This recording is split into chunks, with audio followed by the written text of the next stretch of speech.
It is, Is there a cheat sheet or anything, or?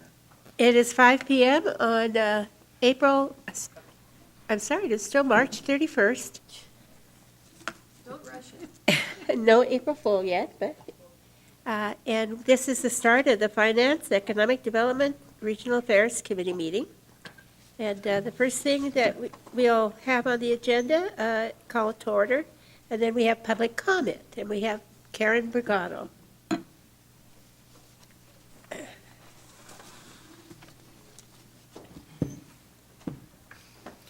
Thank you. That happened so fast. Good evening, FedRec Committee, along with council members and President Honda. I am Karen Brigado, a 30-year resident of the Twin Lakes area, and I come as a concerned citizen today. And I'm going to be repeating, but it needs to be repeated. Excuse me.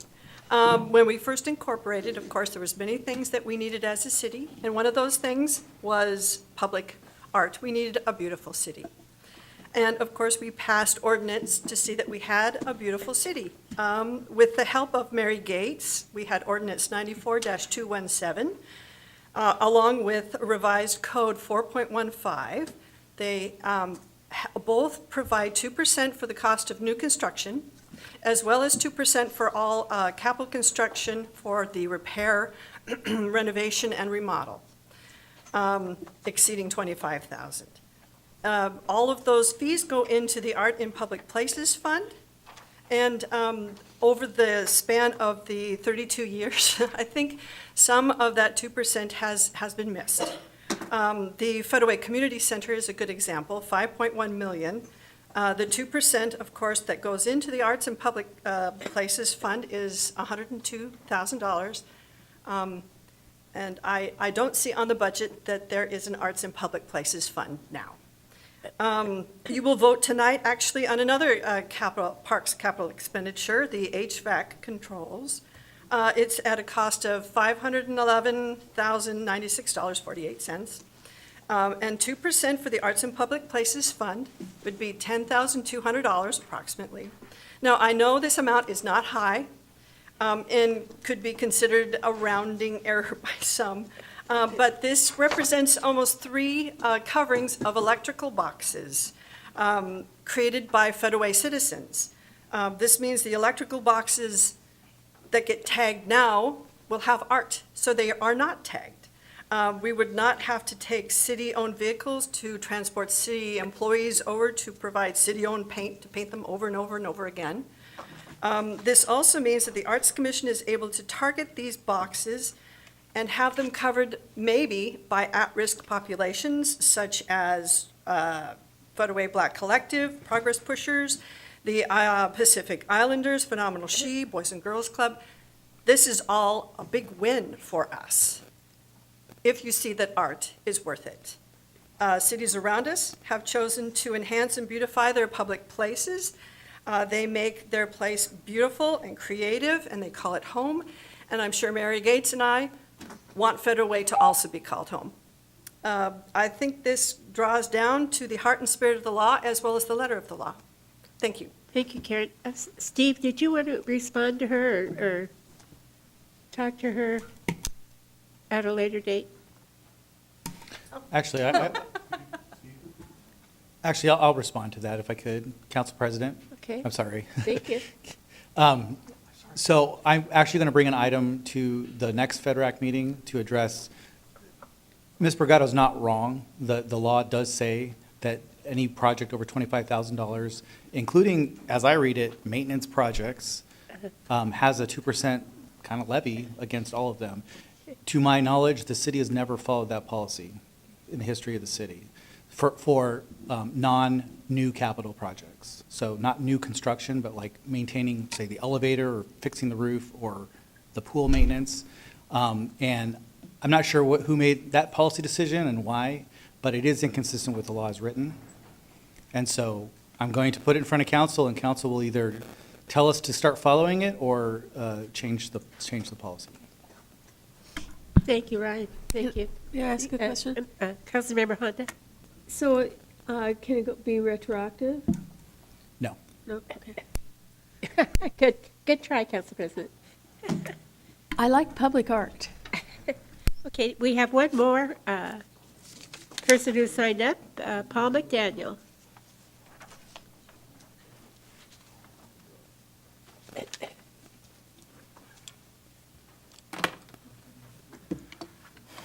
Good evening.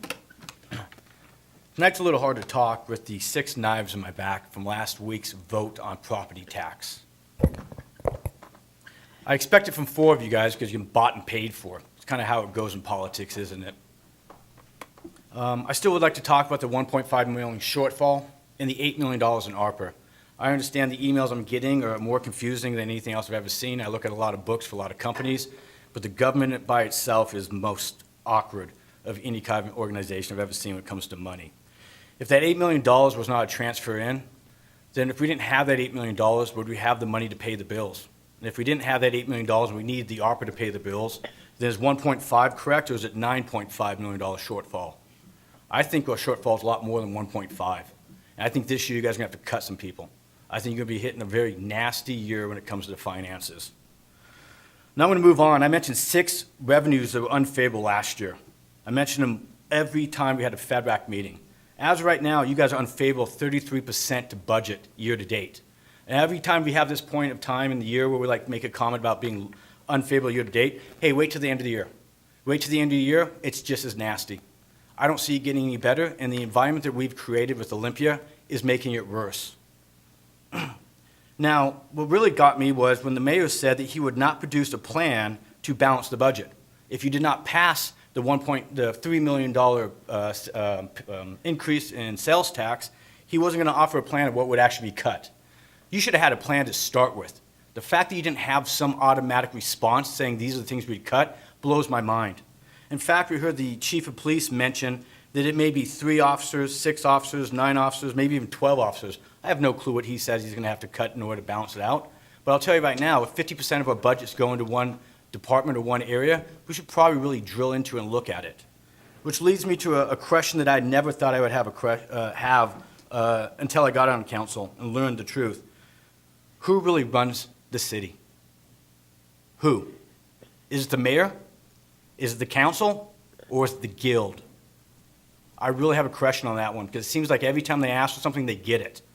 No accountability, no transparency, nothing. And on top of all that, the grant money was mentioned in parks that might be coming for the police and I think it was police is the term they used, was going to be used for bonuses.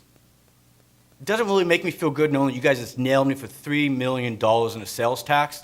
And if you guys do get this bonus for safety, that it's going to be kicked back as a bonus to the police officers. What about anybody else?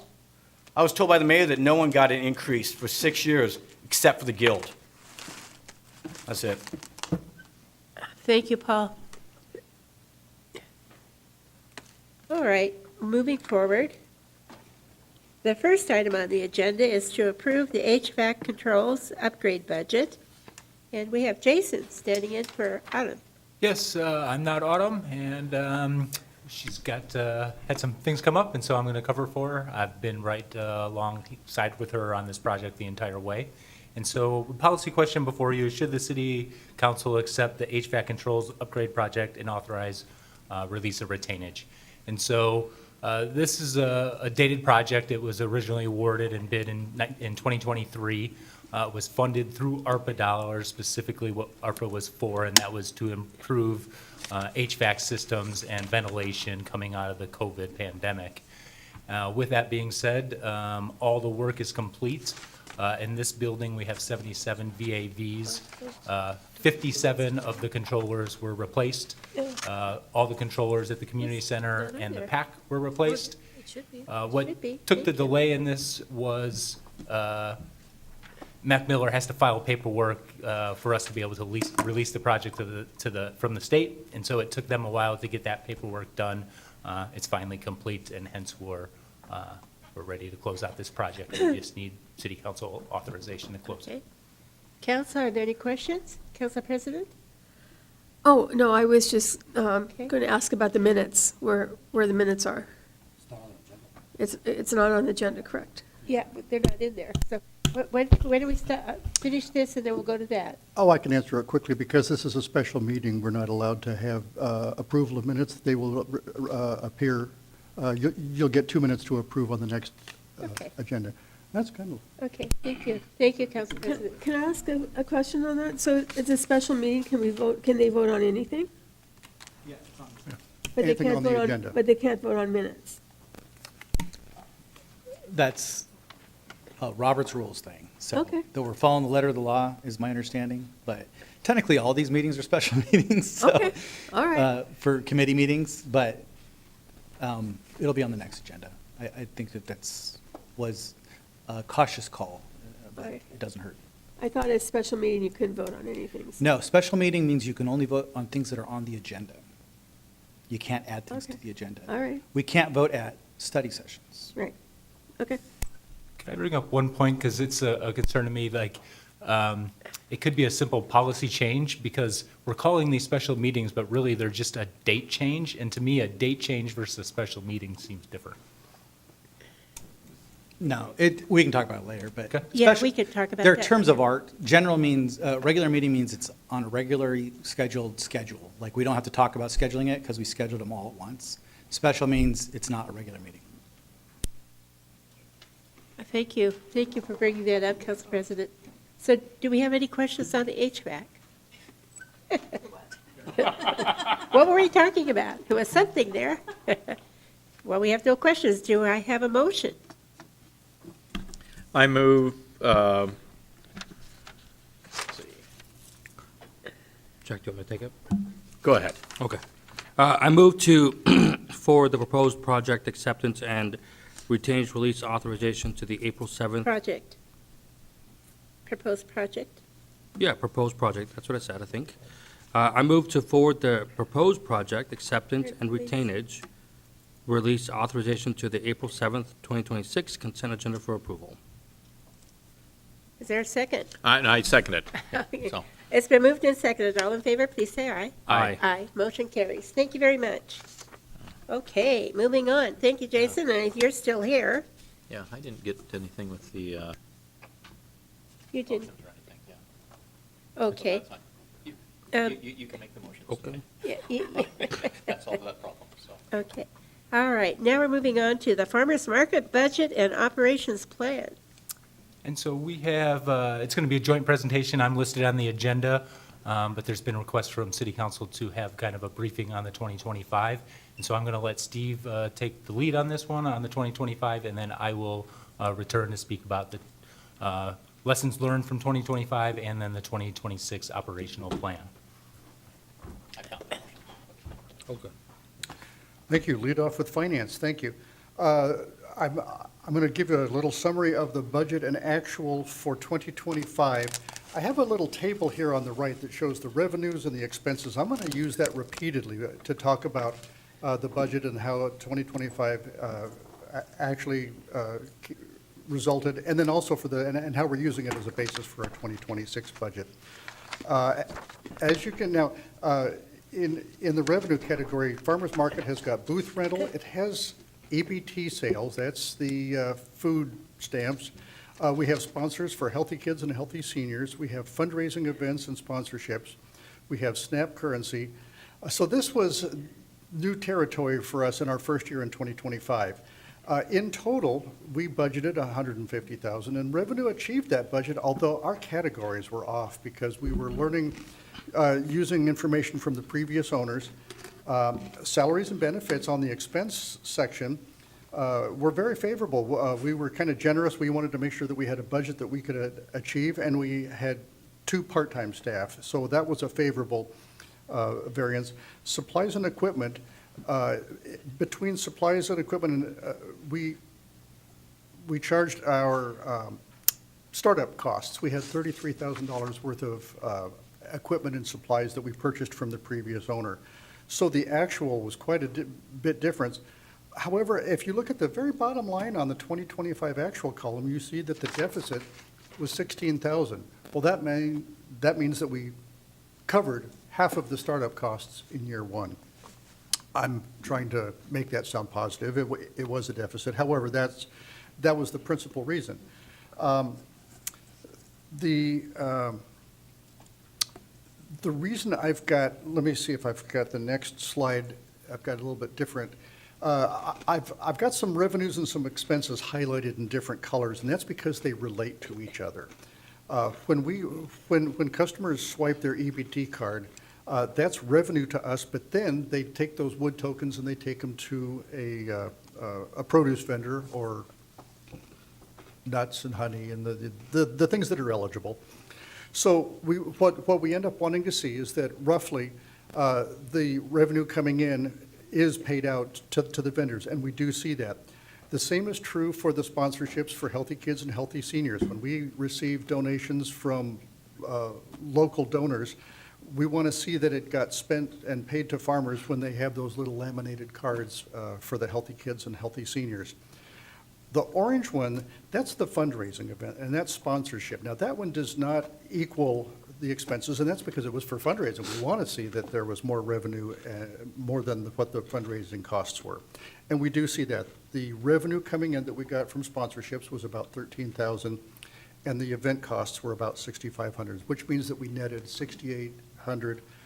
That's for the event that is called Taste of Federal Way, I believe is what it was.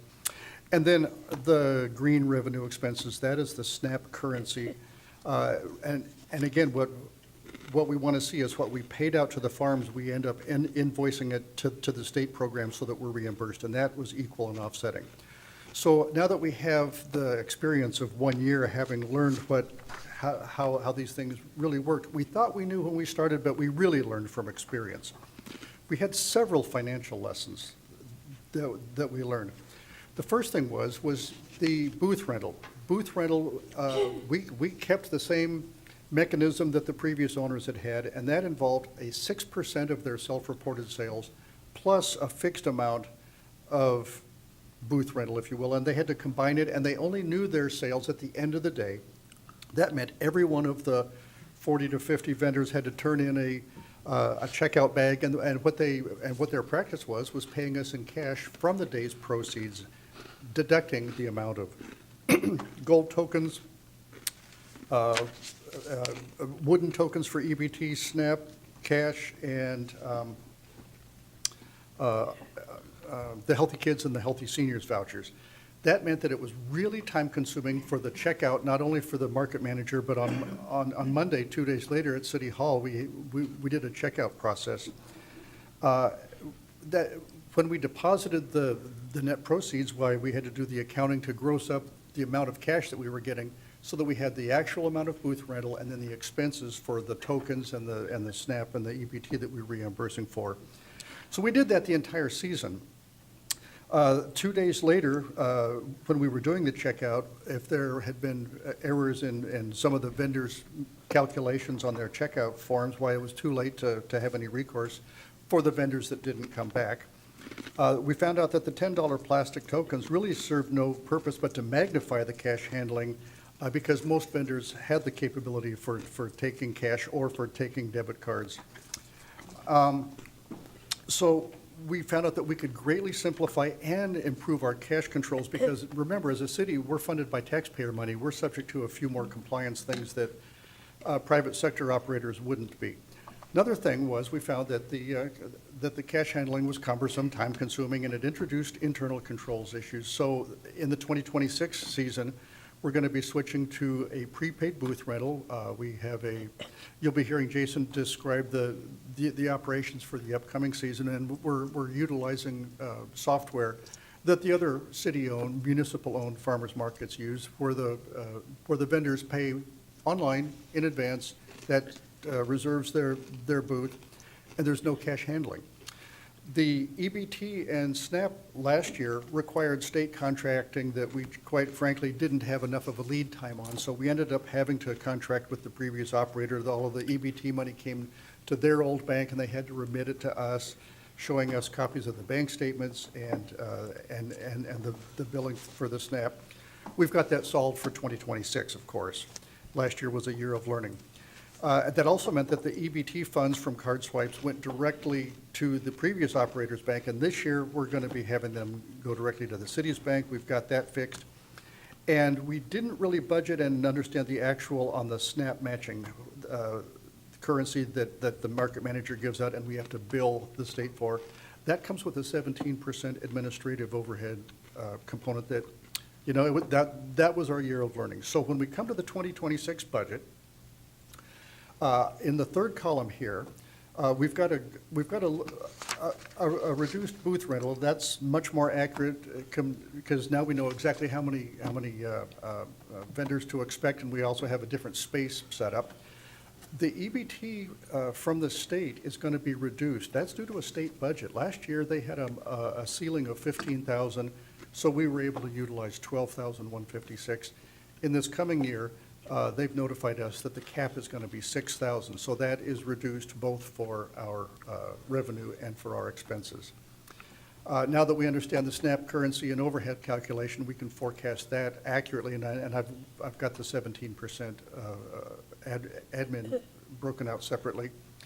Our fundraising revenues, I've got them cautiously optimistic, and the reason is if we get more fundraising revenue than we budgeted, that's no problem. But in order to do that, if we incur additional expenses, we want them to be able to have the room to do those expenses because, of course, it's bringing in the fundraising revenue. Supplies decreased in the 2026 proposed budget because we're not going to have the one-time startup fees again. And we are going to remove the gold token revenue expenses. And I think I failed to mention donuts. We are discontinuing donuts simply because those can be outsourced. The reason for that is more of an operational reason and a risk management reason. And Jason can talk about who's going to be handling that. So we've taken the revenue and the expenses out of the budget for that. So last year, we did not have any farmers market in our adopted budget. We brought the 2025 budget on an amendment, kind of as an educated guess. And on our first budget amendment that we bring to our next FedRAC, we will be bringing the proposed farmers market budget, just as you saw. And let me just back up. We're forecasting revenue and expenses equal and offsetting of $115,000. So that's the financial side of things. Let me segue to our operational, because we are dovetailing. We have to make sure that we're in sync here. Absolutely. And so a little bit, Steve highlighted a bunch of the big things on the 2025 operations, but just kind of recall, our main mission is to serve the community and bring produce into a food desert area, and so providing those opportunities for SNAP-eligible citizens, users. Steve kind of went over the 6% of calculations, but it was really cumbersome. Based on our current flat rate rental, we should come out about right even where we did on the 6%, but it's going to take out a lot of the administrative work, a lot of the staff time that was going into that, which was a lot of staff time and multiple people. When you had the miscalculations, it's amazing how many of those 40 bags each Monday we would be counting where it was simple arithmetic or subtraction, and we were still getting wrong calculations. And so that created accounting and audit trail issues for us. And so by going to that flat rate, it kind of takes those errors and omissions out of it. And the vendors are going to be happier. Yeah, and it's less cumbersome for the vendors and the city. And so we feel that that's going to be a win all the way around. And then it was just the cumbersomeness at the end of the day, like getting those bags, getting everyone broke down, kind of disseminating, turned into a big process where this is their flat rate. Once the market hits 130, they're able to break down their tent and drive out as they've got their stuff packed up. So we think it's going to be a much smoother operation, and it's going to need to be because we're in the downtown core this year. We've shortened the season a little bit, and a lot of that was due to tying in with the produce vendors. Produce vendors really start showing up about June, and so the first couple of weeks were a little light on produce vendors, but kind of that June through September was kind of their main spot. But the market had a tradition of opening for Mother's Day weekend, and we wanted to carry on that tradition. From the donut standpoint, we are outsourcing the donuts this year. Currently, I just want to make sure I state it right, but it's the Family Life Church right now has agreed to take on donut sales and creation, and doing the donuts. From a financial standpoint, for however many weeks the market was last year, we'd never had the donut sales balance out to the till. And so that was both a financial problem from shortfalls to accounting and reporting errors. And so that was a big concern for us. Additionally, food handler's license, you're dealing with hot oil, all of those things creates a little bit of a, you got to be skilled to know what you're doing, and sometimes the seasonal staff that we bring in maybe weren't showing the care and due diligence that it deserved. And so ultimately, donuts are a big part, mini donuts are a big part of the market. We wanted to keep that going, and so we kind of reached out to the community, and Family Life Churches reached back out, and so we're working with them.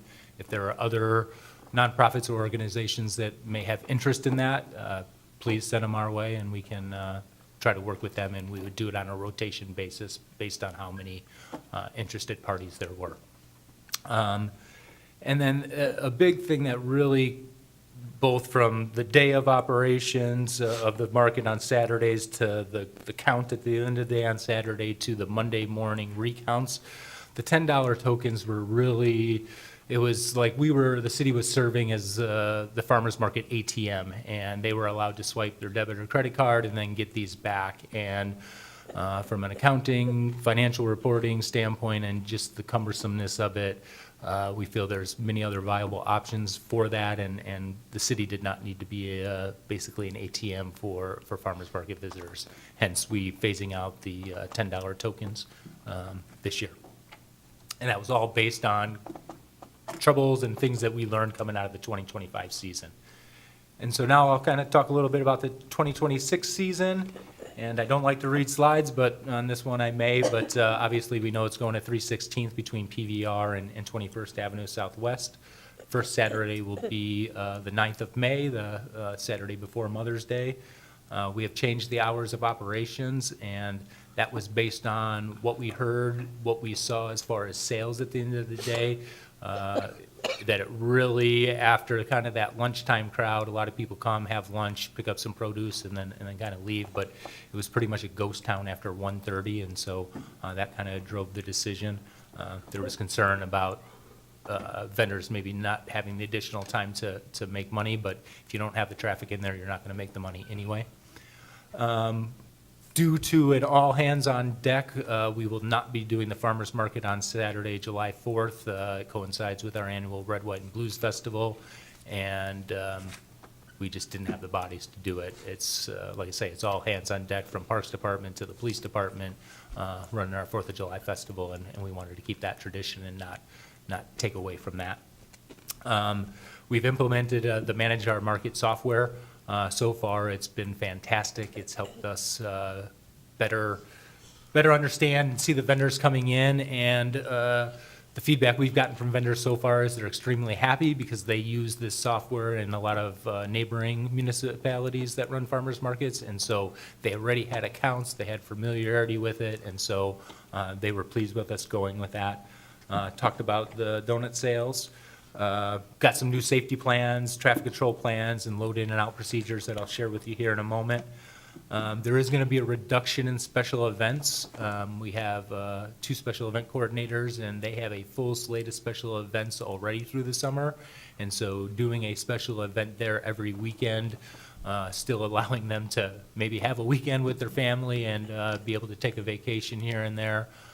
We had to reduce those events just from staffing levels. And so kind of what we've reduced that to is Mother's Day, obviously the kickoff one.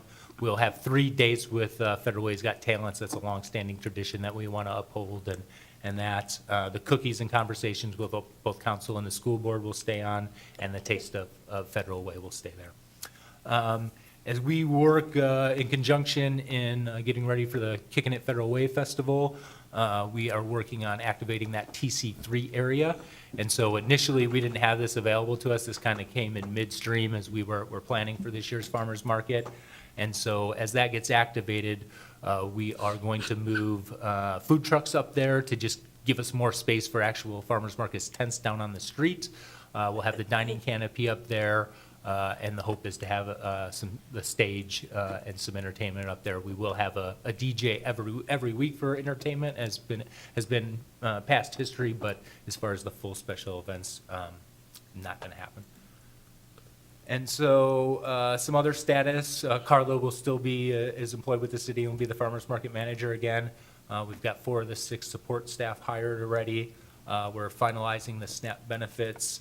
At the time of report, we had 60 vendors registered. We are closer, we're like 78 as of this morning after talking to Kevin. So they're still coming in, and it's 48 or 49 sites on the street. You know, we're going to have some competition for space and tents this year. And then just to get ready, we've never run a farmer's market in the street, and so from the maintenance side point, the staff that are assigned to farmer's market, we're going to do 2 dry runs. We're going to shut down one of the middle lanes at Celebration Park, act like that's 316th, and literally do a couple dry runs. That way we feel like we've got our stuff staged and properly together, and then we will actually do a dry run on 316th during the week so that we can actually see that in a live situation and scenario and make sure we're not missing anything. And so wanted to share with you, this is the farmer's market layout for this year. So you can see about 44 tents and then food trucks up above, dining tent up there. And then because you've got kind of 2 lanes, or actually 3 lanes of travel on 316th, but one of those lanes is interrupted by a pedestrian island for a crosswalk, and that's right where the vehicles need to come in and out. So it does something good for us as it creates another little safety barrier, but it will slow the flow of vendors getting in there. And so we will instruct folks, depends on where they're coming from, but say they're coming from I-5, they'll exit 320th, go up to PVR, hang a right-hand turn, go up towards the PAC, and we will stage them adjacent to the old Target building. We'll have someone stationed there with a radio, and then someone down at the street at 21st and 316th. That way we can radio people in as we have space available, and we're not creating traffic backups or a need for traffic control. And so we'll run them through there. We believe that load-in will start at about 6:30 in the morning and give them till about 8:30, so it's a solid 2-hour window. If we need to move it more to 6, we'll play it by ear, but that's kind of what we need to learn out of those dry runs is what's that time frame to get it all up in there. But then 2 hours to get people in, get their stuff offloaded, and then vendors will drive their truck, trailer, or however they bring their stuff up to that rubbled area where Old Target was, and they'll park up there, and then they can walk down the stairs to get to their tent. So that'll be kind of the load-in procedures for this year. I just wanted to give you an idea. We do have to go out and put out alternative traffic signs and sandwich boards and road closed signs all in the peripheral area, and so that gives you a little layout of what that traffic plan and what the traffic impacts will be. This has been vetted through Public Works, and we're good to go with it, and police has seen it as well. And then lastly, for the safety and security of the market, we want to thank City Council for their support in allowing us to purchase these Archer barriers. They are absolutely needed, and had other municipalities had them, they may not have had the tragedies that occurred in those areas. But in the videos and in the cut sheets that you see, you know, we're talking an F-250 at 40 miles an hour hits one of these, and it'll high center it and stop it within. You'll see on that map, we have to have a 25-foot barrier from these barriers to where the first tent is, because that speed or those high rates, even though it will hit it and stop it, it will travel and slide about 25 feet. So that's the safe zone the manufacturer has given us. And then with that, we would entertain any questions you may have. Right? Let's And see. now, I do know that Councilmember Honda sent a list of questions. I met with Steve, we got them all answered. We didn't have a time to reply in email, and so if you want me to read those and answer those, I can, or if you want to answer them individually, I'll Let's defer let- to your queue. Let's let Council President, Understood. Councilmember Walsh? Yeah, I have a few questions. Starting clear back, with the Taste of Federal Way, what was the ticketed attendance for it in the past? And so the revenue for it was all from ticketed attendance, correct? I only have the dollars. Yeah, and I don't have those numbers for you. It's, I don't know that we ever got past numbers from Carla. We can ask if she's got those. So- And Bill was kind of running it this year, and I've seen and heard them, but I don't have them specifically in my hip pocket to be able to, 'Cause I think the ticket was a set amount, correct? yes. And so, anyway, so yeah, it'd be interesting to see just what the number of people was. Yeah, and What my it was understanding, for it was a third, and a third. So, Uh-huh. city got a third went to the vendor, and a third. So, and is that on the, going back to the budget, or to the, if you want to go back on the slides to the, Yep.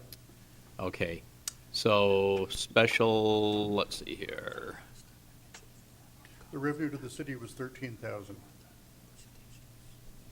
Okay, 13,000. Okay, so we didn't take didn't show the full revenue, and then That's the city portion. just the city portion. Okay, all right. So probably 3 times that would have been the total ticket sales then. Likely. Okay, I okay. can't say that for sure. Okay, all right, that'd be good to know. And what are the special events that we'll be, that there's been in the past that we'll be eliminating? Let me grab that for you.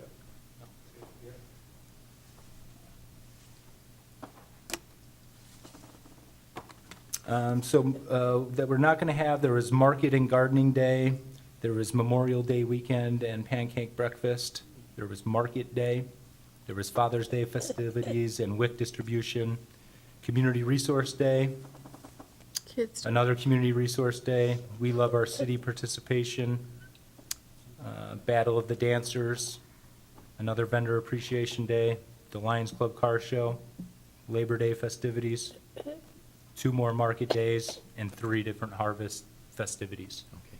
Do we know what's going to happen with the Lions Club car show?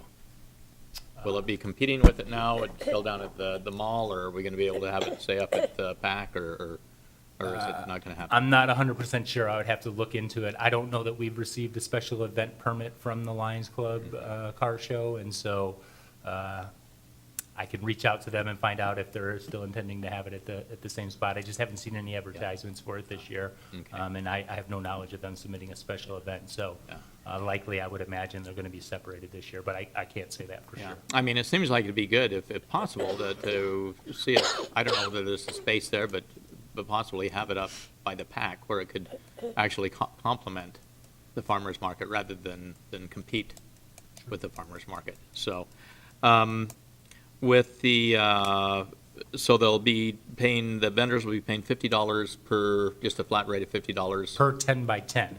Per And 10 so by like 10, some of the produce vendors yeah. have 3 or Have 4 3 or 4, tents, and right. so they pay per. And 10 by what 10. was it previously? What was the flat rate before the 6%? It was 6% of their revenue. And so there was no base? 6% of their revenue plus $40 for produce vendors, 30, excuse me, pardon me, 35 for craft. It was, and so we did a study of the first few months to see what they were averaging total paying, and we also looked to see what the space rentals were for the other city-owned markets at Renton and Auburn, and we ended up landing at 50. Okay, and that's similar to what the other markets are doing? Yes, we also do an application, one-time setup fee of $25, which they did, which, Yeah. we're. Yeah, yeah, it seems to me as though it's a lot less complicated, a whole lot less complicated, and less man-hours also. It's staff time to manage it is really gonna be So- reduced based on Right, this. yes, and the vendors can pack up and leave when they're done. They don't have to come do a checkout process on market day. Okay. with the changing the hours, have you had any vendor feedback on that? Have you, in fact, with some of these things, have you, on the changing the hours and on the time for the setup, have you? talked to We people on haven't, it? there hadn't been a ton of feedback one way or the other. I do know that there was one vendor that was thankful that we were ending a little bit early, and then there was one who was concerned. And so you kind of have camps in both sides. All right. Do you know previously about what time they were coming to set up? Oh, it varies. A lot of the produce vendors were there right at 6 a.m. Oh, really? Yeah, Okay. yeah. So it won't be much earlier? No, and that's like I say, and if we have a produce vendor that shows up that early when we're just getting staged in that, staff is gonna be there and work with them. Okay. The thing that we've just gotta maintain is we are on a active street, right next to a bus terminal, and we just gotta be cognizant of safety and make sure we're monitoring that. Okay. And then with the donuts, will Family Life Church be purchasing the equipment or just taking the whole thing? Or is the city still having the equipment and? City still owns the equipment. They're operating it on our behalf as kind of a fundraiser for the nonprofit. Okay, all right. Does that complicate things as far as the equipment goes or you know, equipment maintenance and stuff? Nothing or- that's really Okay, been drawn to our attention or any concerns brought forward at this time. okay, all right. All right, thank you. Great, great job. Yeah, I guess my only other question, back on the numbers on the page that you have up here, on the, let's see, the EBT sales, 12,156, and paid out 12,916. How did we end up paying out more than what we issued? There's a little bit of uncertainty about tokens that were floating around from previous years. Okay. And I think we chalk up some of this to the uncertainty of our vendor checkout Okay. process. I think we had some inaccuracies going. Mm-hmm. I was happy that it was that close. Okay, all right, sounds good, sounds good. All right, thank you, and thanks for all the work, and if Bill's listening somewhere, thank you, Bill. So anyway, Councilmember Moore? Thank you so much. Well, this is great. And I also would be remiss if we didn't take the time to acknowledge, Rose and Carla's efforts and really the committee's efforts in doing the farmer's market for years and years and years. But sometimes there comes a point where change is inevitable. It has to happen. And I am, while grateful for Carla and Rose and her team, I do find myself pretty excited about the city efforts in this, because there's a lot of cities that are doing this around the region. I know Milton was thinking about doing the same thing, or creating it from the city's perspective. So that's that. And so some of the changes that I'm seeing, I really, really like a lot, and really applaud them because in reviewing the packet, the way I kind of summarize this is you looked at how can you streamline things a little bit more, how can you make things more efficient, how can you be more careful with the dollars and just show common sense in operations. And so I think that's fantastic, quite frankly. And a lot of this is modernization, and it's just, what we, it's best practices for today, for cities that are utilizing, that are taking over or that are putting on the farmers markets. So that's that. So I wanted to, the first question kind of have is, it's interesting because I think what I hear with the public in general, and not by everybody, but in some, is that they wish they can see more events, more things that bring community together. And my response is, yeah, that happens a lot in the summertime, where we all come together, it's a busy time, and there's a lot of exciting things that are happening in the summertime. Farmers Market, I think, does a really good job in bringing people together. But with some of these events that are being taken off the plate, which I understand, both of you guys are saying it's because of staffing, and time is money, essentially is what I'm generally hearing. But my 2-year-old, no, my 5-year-old, is going to be very disappointed when he hears that there's no pancake breakfast. Because that's something that's kind of neat, you know? And I know there's Father's Day thing, celebration, that's kind of cool. I know Shelley does a really cool thing for the fathers out there. But I just wondered, first question is, there's the obvious, but how did you come to the conclusion of what events are going to be taken off the plate? And then is there room for wiggle room to add something to enhance community engagement and involvement? And so it was based on our current special event calendar, our staffing calendar, and then what was reasonable and feasible for us to manage. You know, because there are many days where there will be events going on at Town Square Park that will coincide with the farmers market, one being the Diversity Commission's Community Fest will be going on down there.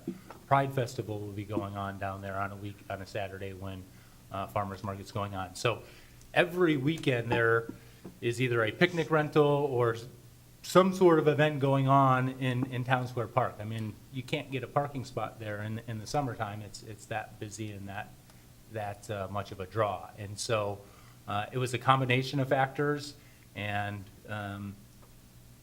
we did our best to try to maintain the integrity of the market, those special events that were unique to the market, that didn't have a similar offering somewhere else, or some of them, like the Harvest Festival that went 3 weeks in a row, seemed a little bit more of a forced special event rather than you're just kind of celebrating fall and what is a true Harvest Festival if you're doing it 3 weeks in a row. So those were the considerations we made. Are they perfect? Is it going to be the right ones for everyone in the community or the wrong ones for everyone in the community? Again, you're going to have people in both camps, but we tried to be reasonable, have some logic behind it, and really be thinking about what we could handle. Got it. Yeah. And I mean, obviously I understand the logic between 3 weekends of harvest. I think you called it a festival? Yeah, it's what it was called Harvest Festival. So I get that. Yeah, I mean, I don't know. I think, and I totally get what you're saying. You're talking about scheduling and whatnot. Yeah, but we have other city special events on some of those Saturdays. We have 2 special event coordinators. Yeah. Like I say, they also deserve to have a vacation with their family over the summer. They also deserve to not have to work every weekend as well. And so it was managing based on that availability and where Yeah. they had some need too. Yeah, and I think, I guess from my perspective, it's maybe in the future, you know, maybe there's an opportunity to grow that with the appropriate budget. We're grants. We're Or open and grants. flexible. Yeah. This is what we're going to give a try for the Yeah. 2026 season. Thank you. So my last part is, I appreciate you guys mentioning the donuts and how nonprofits can take part in that. I know that we have a nonprofit in the House called Young Life, so maybe there's an opportunity for them to also participate, but I wanted to acknowledge Todd here from Young Life. And so I appreciate you mentioning that as a suggestion. So with that, I will hand it back to the chair. Thanks. Thank you. Council President Honda. Thank you. So I will go over some of my questions. And I'd like to first start, the way I started my email is I served on the Farmers Market Board for many years and planned a lot of the events at the Farmers Market, especially the Taste of Federal Way. So I understand how all that operated. I agree that we should end in September. October was a dead month. If the weather was nice, we had some people come, but we didn't have a lot of vendors coming because it just wasn't. I mean, most markets end in September, some end in August, so I think that's a good move. Let me get my questions up again, they keep disappearing. So, you mentioned that it's gonna be cashless for the vendors when they work with the city? With the city. Now, individual vendors, they can handle cash. Okay. But they're responsible for their cash till, their cash box, and they manage it. The city doesn't need to be involved in their individual business dealings Okay. that way. Will, in the past, if a nonprofit wanted to have a table or, a space, oftentimes they were not charged. Is it possible for nonprofits to have a table during the season? Right now, it's possible, depending on the week. We're still working on that full curation of the market, but we're trying to keep kind of 3 tents available for them. Okay. But they would be charged a fee. They would be charged a fee? Yes, ma'am. Okay. The same fee as everyone else? $50, just Okay. as everyone else, standard 10 by 10 price. Would they have the $25 setup too? For an application fee, that's to enroll yourself in Manage My Market. Yeah, that's a one-time fee that anyone who's enrolling in our program, will pay for the application fee. Okay, so it would be $75 then for a nonprofit to come in for one day? Correct. Okay. This is a big issue, and I've asked about this before, and it's about parking. So where do you anticipate people park, and especially people who are disabled? And so we are, it's on 316th. There's surrounding parking around. As best we can, if the PAC doesn't have an event on a Saturday, we can open that up. But I believe most Saturdays that are farmers market events, the PAC has an event as well. And so we can't have that parking lot overrun as the visitors or the ticketed people coming to the PAC are trying to park to see their event. And so likely the PAC will be shut down most times. We're not encouraging Town Square Park because that has a full, it's busy on the weekends, but imagine that's a possibility. We have the Walmart auxiliary parking lot that is absolutely available to the public. And Economic Development Director Meredith and myself met with the owners of the former Home and Home building to work on an MOU to potentially get parking, just a similar MOU like we have with the Walmart parking for that area there as well.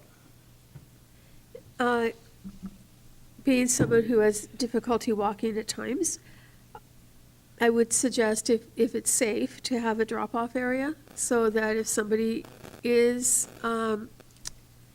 has difficulty with mobility, they could be dropped off and their driver could go park, if that would work out to be somewhere safe.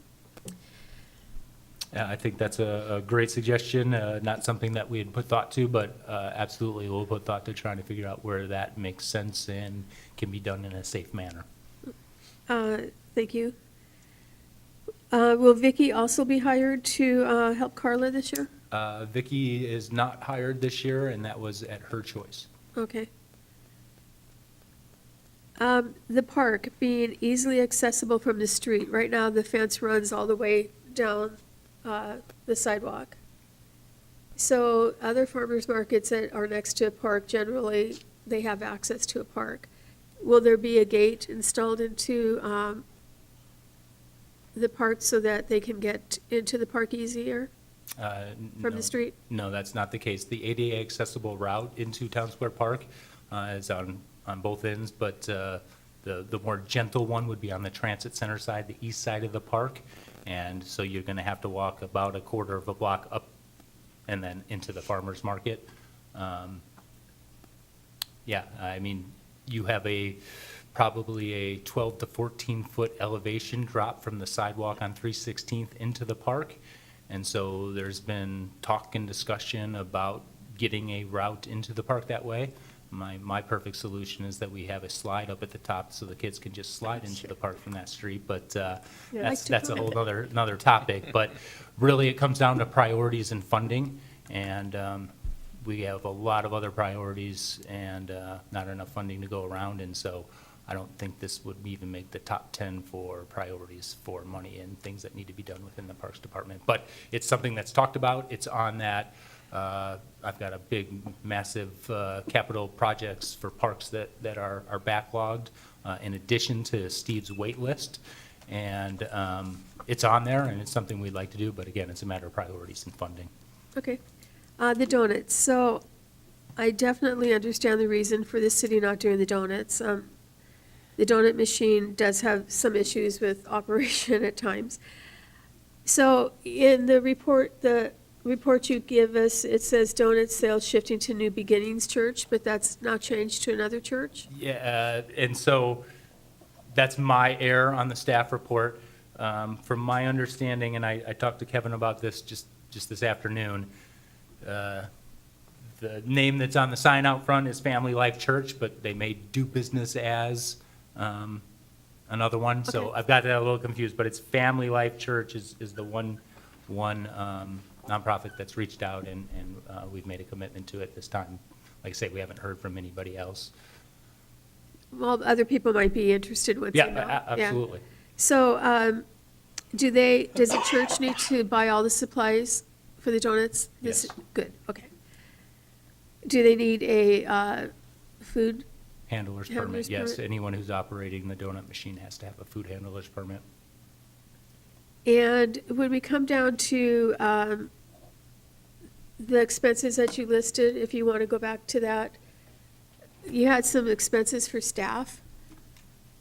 So I spent a lot of time at the farmer's market every summer, and I know that in addition to Carla and Vicky last year, we had 2 other staff members from, I believe they were from Parks, maybe from Public Works. Yeah, it was really 4 or 5, 2 kind of Were there all the time? hung around there the whole time, Right.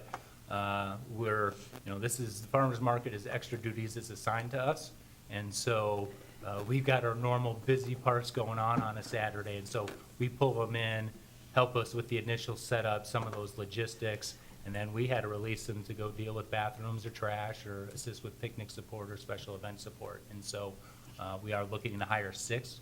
We're probably gonna have to keep 4 or 5 on site this year. 2 of those to man the traffic gates in and out, where those barriers are gonna be at. And then you've got some rotating duties where you're gonna have to have a walkie-talkie to move the vendors in. And so there's gonna be a lot of coordination there, and so, these dry runs are gonna help us really cement that, but, although we had 5 or 6 last year, really 2 were there for the whole duration, where this year it may be all 6 or more need to be there the entire duration, and so that's gonna be another operational impact to us. But again, we've gotta go through those dry runs to kind of evaluate that, and we haven't done that yet. So the expenses for salaries and benefits, that seems low to me then. We didn't ask anybody in any of the departments, finance, IT, law. We're going to be having some PD support. They were already budgeted, they were already being charged exactly where they were budgeted, and we weren't looking for any extra accounting, so I will admit that. So Okay. you are right.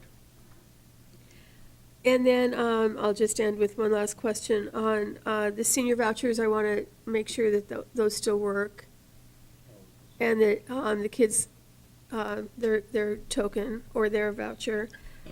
And I'd like to ask if, in the FedRAC monthly report, if there could be a monthly report on the farmer's market financial report?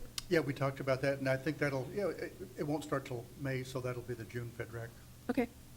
And anyway, thank you. I hope it goes well, and looking forward to it. Thank you. Do you want to answer on that senior voucher question? Yes, or no? yes, Okay. sure, of course. And so, senior vouchers last year, it's a program through Virginia Mason, and you partner with your local hospital, which for us is St. Francis. And so it's technically considered a sponsorship. And so we've applied for that sponsorship again this year. We haven't gotten there, but it's both for seniors and teens.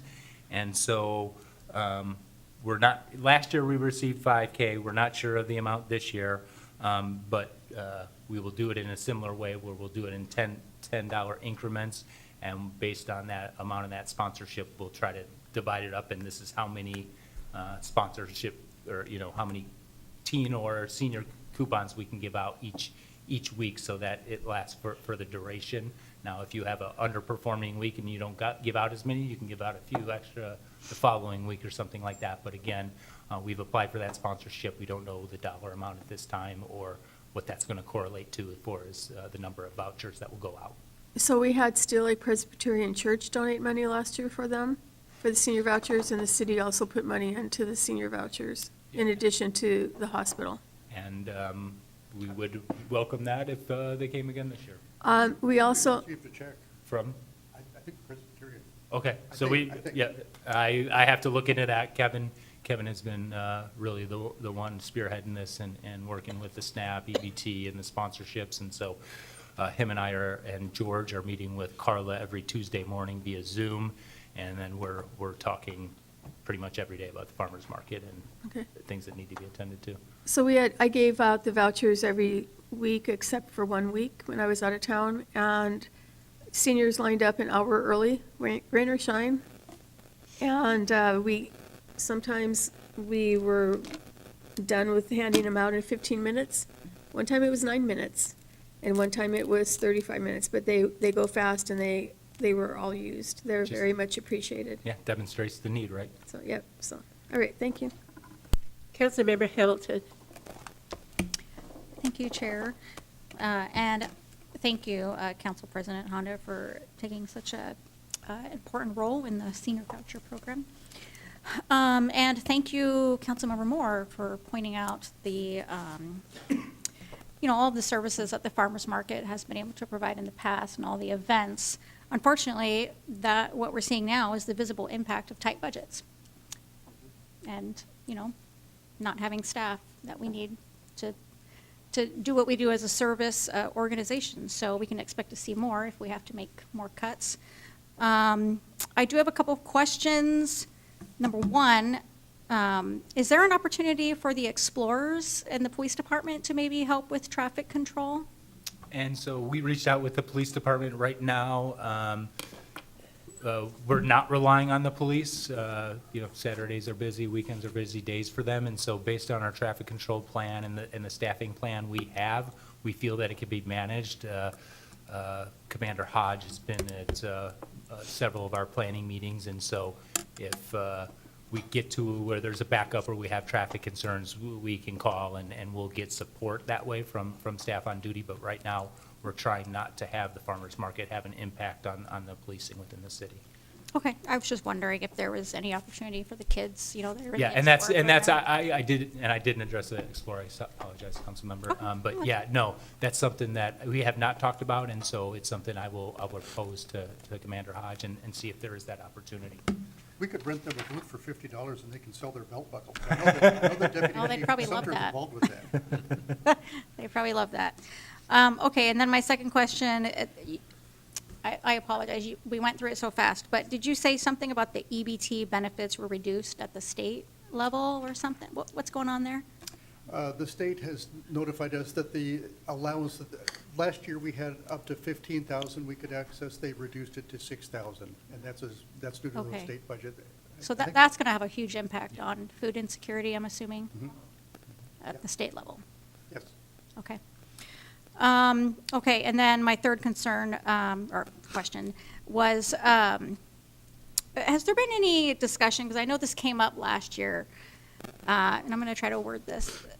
Has there been any policy discussion on vendor placement as far as like community and advocacy booths? And so I can tell you that I heard both when the days I visited the market when it was live, and I also had interactions with people in other neighboring communities that I bumped into and turned out to be vendors. And so I got a fair amount of feedback on vendors and that. And with a little bit more limited space this year and just couldn't expand as much as you want over at the Commons Mall, we are actively trying to curate this market a little bit different. And so what we're trying to focus on is being a true farmer's market, being the produce and the food products, whether that's pre-prepared or, being able to eat on site, and maybe less of the trinkets or tchotchke type vendors that are out there. And so, yeah, we did hear about that, like sometimes there were too many of the same craft there, and sometimes they would be the same craft and booths would be placed right next to each other. And that was what I had heard outside the community was, hey, if you know, I'm producing this and someone else is, could you have us on opposite corners of the market or something like that? They want So- like a no-compete. Yeah, yeah, and so, Agreement? Okay. we actively heard that, and we're, like I say, we're actively trying to curate that market. Now, if vendors signed up for a specific tent in that, we're doing our best to fill in, and we're gonna have this core, I think we're up to 12 produce vendors, which is about the most I think we've ever had, and they're each gonna take, you know, 2 to 3 tents, so that eats up a lot of your tent space there. But yeah, we're trying to curate that, so if it's a craft one and maybe they put in an application to have the entire season, just because they want to have the entire season doesn't mean that they're going to get the entire season. We're going to do our best to fill those requests, but we're curating it towards the food insecurity and making it a true farmer's market rather than a trinket market. Okay. And I'm also specifically more interested in the policy for the community and the advocacy type groups. That's the comments that we got a lot of feedback, you know, last year. And I know there was a lot of discussion on the farmer's market being owned by a government entity versus a private entity. And there was some changes made as far as what the policy used to be. And then there was some discussion about maybe placing vendors, you know, kind of grouping them according to what kind of business they're whether it's market, you know, produce or trinkets or advocacy or political booths, whatever. So I was just curious if there has been any talk about like the vendor booth placement, kind of categorizing it, or even if that's even, you know, legally allowed. I don't know, but I just know that it was talked about last year. Yeah, and so, again, we're trying to curate it to this food insecurity and bringing what a true farmer's market really is all about. And what we noticed is there was a lot of the nonprofits or the businesses trying to sell things. And what you saw one person sitting in that booth on their phone, not really engaging with the farmer's market. And to me, that's not farmer's market. Yes, it's members of our community and stuff like that, but is that really the target audience we're looking for? We have numerous events. Community Fest is a good example where all of those are welcome. Any nonprofit in the community, all those sorts of things are there. State of the City, we have the whole lobby set up. So they're red, white, and blues. We have lots of events where we allow the nonprofits, businesses to kind of rent those booths, sort of a deal, but especially with the limited size and the number of booths, we made the focus on that food insecurity and food products rather than promoting businesses or nonprofits in the community. There are a lot of opportunities for those. There's still an opportunity at the market every week. It's just you're not going to see the same business there every week, and, you know, it's the one guy sitting back there watching his phone and not really engaged. They got some pamphlets and says hi every now and then, but to me, that's part of our curation of the market and trying to make this something that everyone wants to be at. Yeah, and I don't disagree with you. I just remember there being conversations about now that it's government-owned, we have an obligation to allow, we have to allow all kinds of Correct. booths. Correct. Correct. Yep. Just, like I say, there's going to be a certain number of spots, and Okay. we will curate that throughout the season as applications and requests come in. Okay. I think that's all I had. Thank you. Thank you all. This is information only. My question really is, you know, those stairs are so steep. They're for somebody who's mobile challenged. I mean, we don't have very many. There's no railing. There's one railing on one side, but I'm worried about somebody falling, suing the city. I don't know if we can put up a sign that says use at your own risk, something to There's a ramp. limit And our so- liability. So the staircase does have an ADA accessible route, all that, but we're also taking that into consideration, you know, as we were planning it and working with the Public Works Department, we will have it signed, the accessible routes, so they can get there. We have also had discussion where we identify those accessible routes, that if there is somebody that's mobility impaired or needs assistance, to try to grab a staff member and let us know what their need is, and we will do our best to accommodate and help anybody we can. Okay. Also, Councilmember Moore would like to see presentations given to us in paper form. Steve, I don't know if that's something you can provide at the meetings, council meetings. Oh, for FEDRAC meetings, print out FEDRAC meeting. presentations? Yeah, Yes, we can do that. yeah. Thank you.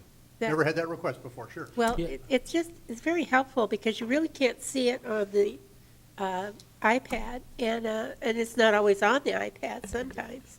But it's easier, like I always request now a paper copy because it's easier for me to read.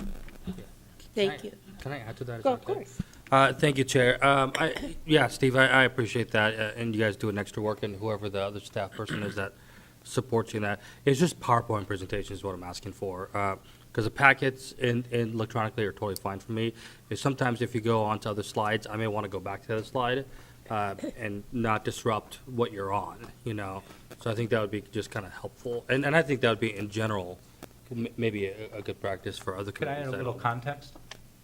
And so just for the clerk, we've got to get agenda bills, memos, and all the staff reports to you. Sometimes getting that PowerPoint done in advance to the packet isn't there. And so my question would be is if, hey, we don't get the PowerPoint done till yesterday for today's meeting, if we just email that to council, would that be acceptable? Or are you expecting it as I part of the really- packet? Sorry to interrupt, but I really like the paper copy, and just having it at the meeting is what.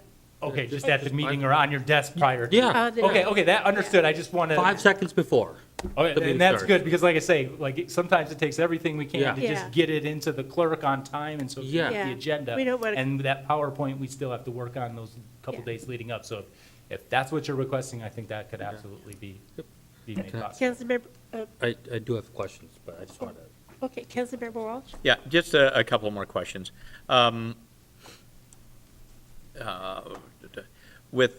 First off, back to the stairs going down to the park.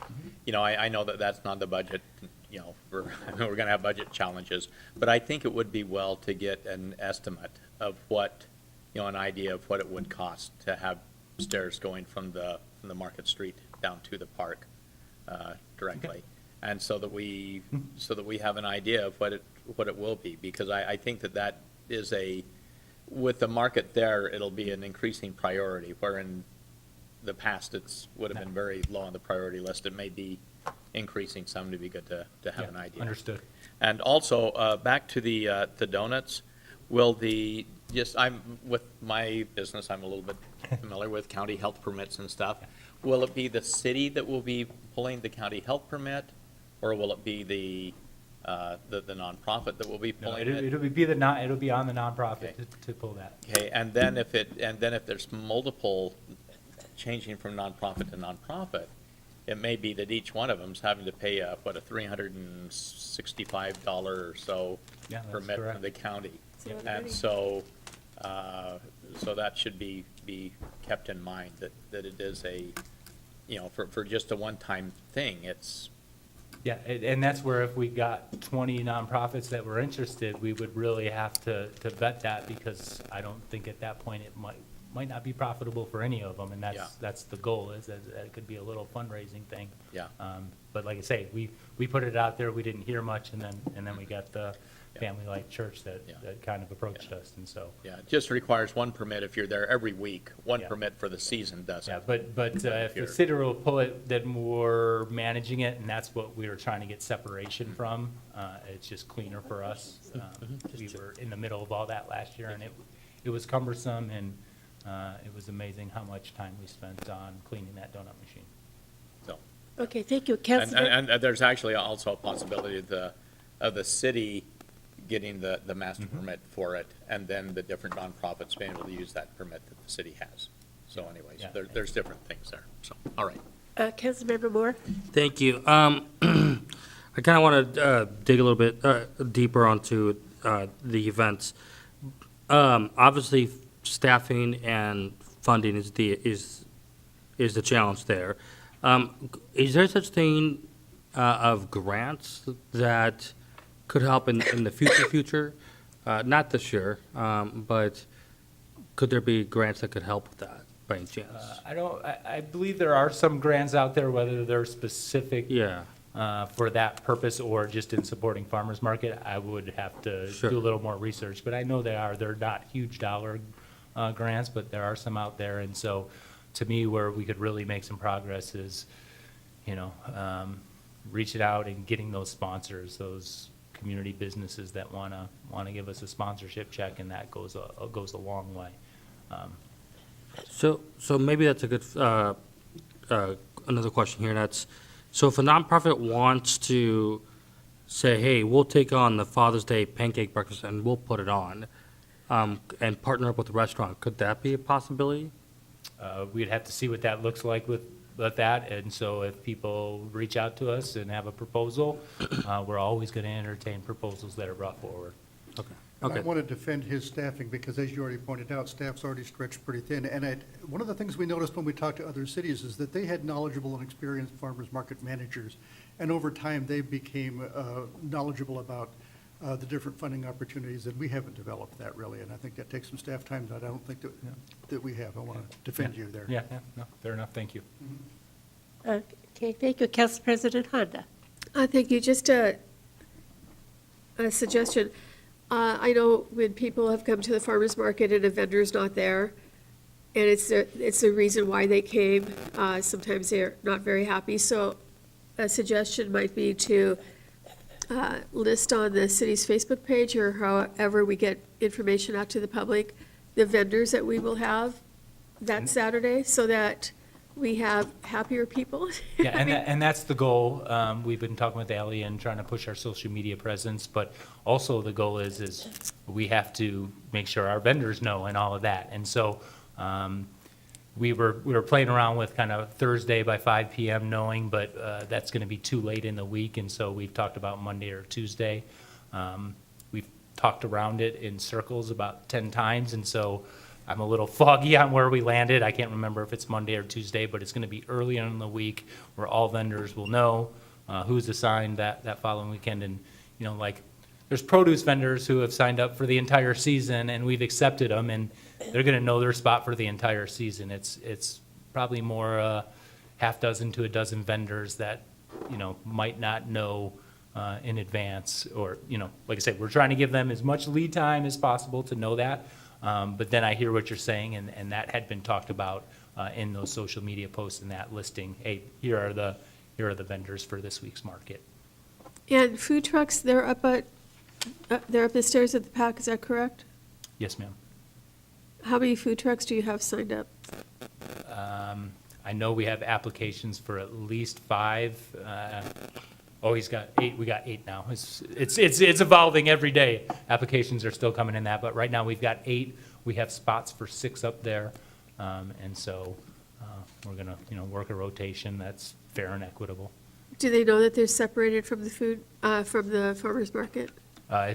This map that you saw tonight in the proposal is the map that's on Managing My Market. So if they're not paying attention. Okay, because that might be important to them, to know that. Okay, thank you. Okay, well, thank you. I just want to point out, this is information only, and so I just want to point out we're in item 2 of a very long meeting at 6:15 p.m. So moving Thank you, City on Council. to the next item on the agenda is approve the agreement for a software. And I see that Steve is, Tom, are you here? I am here. Thank you. Allow me a moment to cue this up. Oh. Katie, do you have sharing, or is it, we're not sharing? Oh, we Yes, should have mentioned, this is Katie, who's going to be our new admin, correct? Just filling it, okay, thank you. For the clerk's office, okay. All right. Let's bring it. Item C. I'll be here for a little while, standing before you tonight. I got 6 items. It's your night, Thomas. It is. Thomas, are you excited? I'm very excited. Good. Where's your cake? Come on, just once, just once. I actually need to move it to the back room, so that way I can actually bust it out, like Superman status. All right, let's do that. All right, so now there we go. Okay, so before you tonight, good evening, before you tonight is the request for approval for the Vertigis software agreement. The purpose is we're continuing an existing contract that we already have with Vertigis. We're seeking an approval for a 3-year enterprise license agreement. It'll be paid annually, about 16, or including tax, a little over 18 and a half, almost $18,500 a year. So over the total contract amount will be $55,260.30. And what this allows us to do is allows us to integrate GIS into our Amanda permitting system. So this is a foundational component as we move forward with our Amanda 7 upgrade this year, targeting June. That will now be on a modern version of Amanda, which is our permitting system, to be able to support and plug in GIS into our Amanda permitting system that we've been waiting probably over 20 years for. So we're making steps in the right direction, but this again is a foundational component to that. But while it does also support the Amanda integration, it also supports more modern workflows into our GIS system. And so we can allow us to make like a mailing label app that is much easier, more streamlined for staff to use than previous, where we kind of had to go through and manually select parcels. This allows us to a lot more functional tools to be able to make those. So it includes 2 components. The GeoCortex Essentials, for the Amanda system is GeoCortex Essentials and the map viewer. And then we also would have to buy the GIS adapter, which we will do directly from Granicus, who sells Amanda. So at the end of the day, Mayor's recommendation is to approve the proposed purchase of the enterprise license agreement to continue our subscription to Vertigis. Any questions? Any questions? Yeah. Councilmember Moore? And if I recall correctly, this is under budget, is that right? It's included within our budget. Oh, within our Correct, budget. Yeah. 16,000 out of 50,000, right? No, it's it's 16,000 per year, 16,700 per year plus tax for a total contract value, because it's a 3-year contract, which will be 55,260. So we don't have all 55,000 in our budget for each year, but it's paid annually. Great, thank you.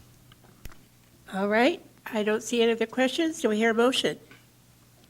Yes, okay. I move approval of the proposed purchase of Vertigis. Did I say that right, Thomas? Vertigis. Vertigis. Yeah. I prefer Vertigis better, Go for it. okay? Mr. Moore, we're moving it, not approving it. Oh, For- you're right. Thank you, Ryan. And I think that's what you were saying earlier, Councilmember Coachmar. I move to forward the proposed purchase to the April 7th, 2026 consent agenda for approval. Second? It's been moved and seconded. All in favor, please say aye. Aye. Aye. Motion carries. Thank you very much. All right, we're moving on to item D, purchase of replacement copiers. All right, so before you tonight is, again, purchase of replacement copiers. We replace copiers on a 7-year life cycle. And as this year, we have 2 copiers slated to be replaced. We run them longer and harder than most agencies do, but we found that the 7-year life cycle is probably the sweet spot for value, getting the most money out of the device. So one will be replaced in the Public Works workroom, and then the other one will be in the community center main office area. It will be purchased from Copiers Northwest off of 2 different state cooperative purchasing agreements. State allows us to buy off of NASPO using Canon copiers. So total cost of 2 copiers is $27,930.61, which is within our budget that we seeked this year. Mayor's recommendation is to approve the purchase. All right, I see Council President Honda. Thank you, Thomas. Yeah. So are these still working, and are they working okay, or are they working well? They're working and they're working okay, yes. Again, 7-year life cycle, we start getting problems with getting parts at that point from the vendor. And so they encourage us to go at 5 years based on the manufacturer recommendation. We push them to 7 years, and then if we keep them longer than 7 years, we start having more problems, and it becomes more of a problem to fix them. And also the cost to maintain the proper, or the equipment goes up as well, because now it's a riskier, more expensive copier to operate. So are we replacing a working device? The answer is yes, but we're doing it in a preventative measure on an already budgeted item. So if we were to keep them for another year, just to maybe save a little bit of money, that's not something you'd recommend, or? No, I get, we've kind of been through a couple different options. It's not what I would recommend. Again, we pushed the 7 years. We've kind of tweaked this over the years of my career here. At year 8, we start getting more problems, or into year 8. We've experienced that down in police quite a bit of times. And so that's where we found that 7 years was the life cycle. We also looked at leasing copiers as well to see if that was a better deal for us. When we ran the numbers, the 5-year cycle is kind of where leasing becomes more expensive than buying and keeping.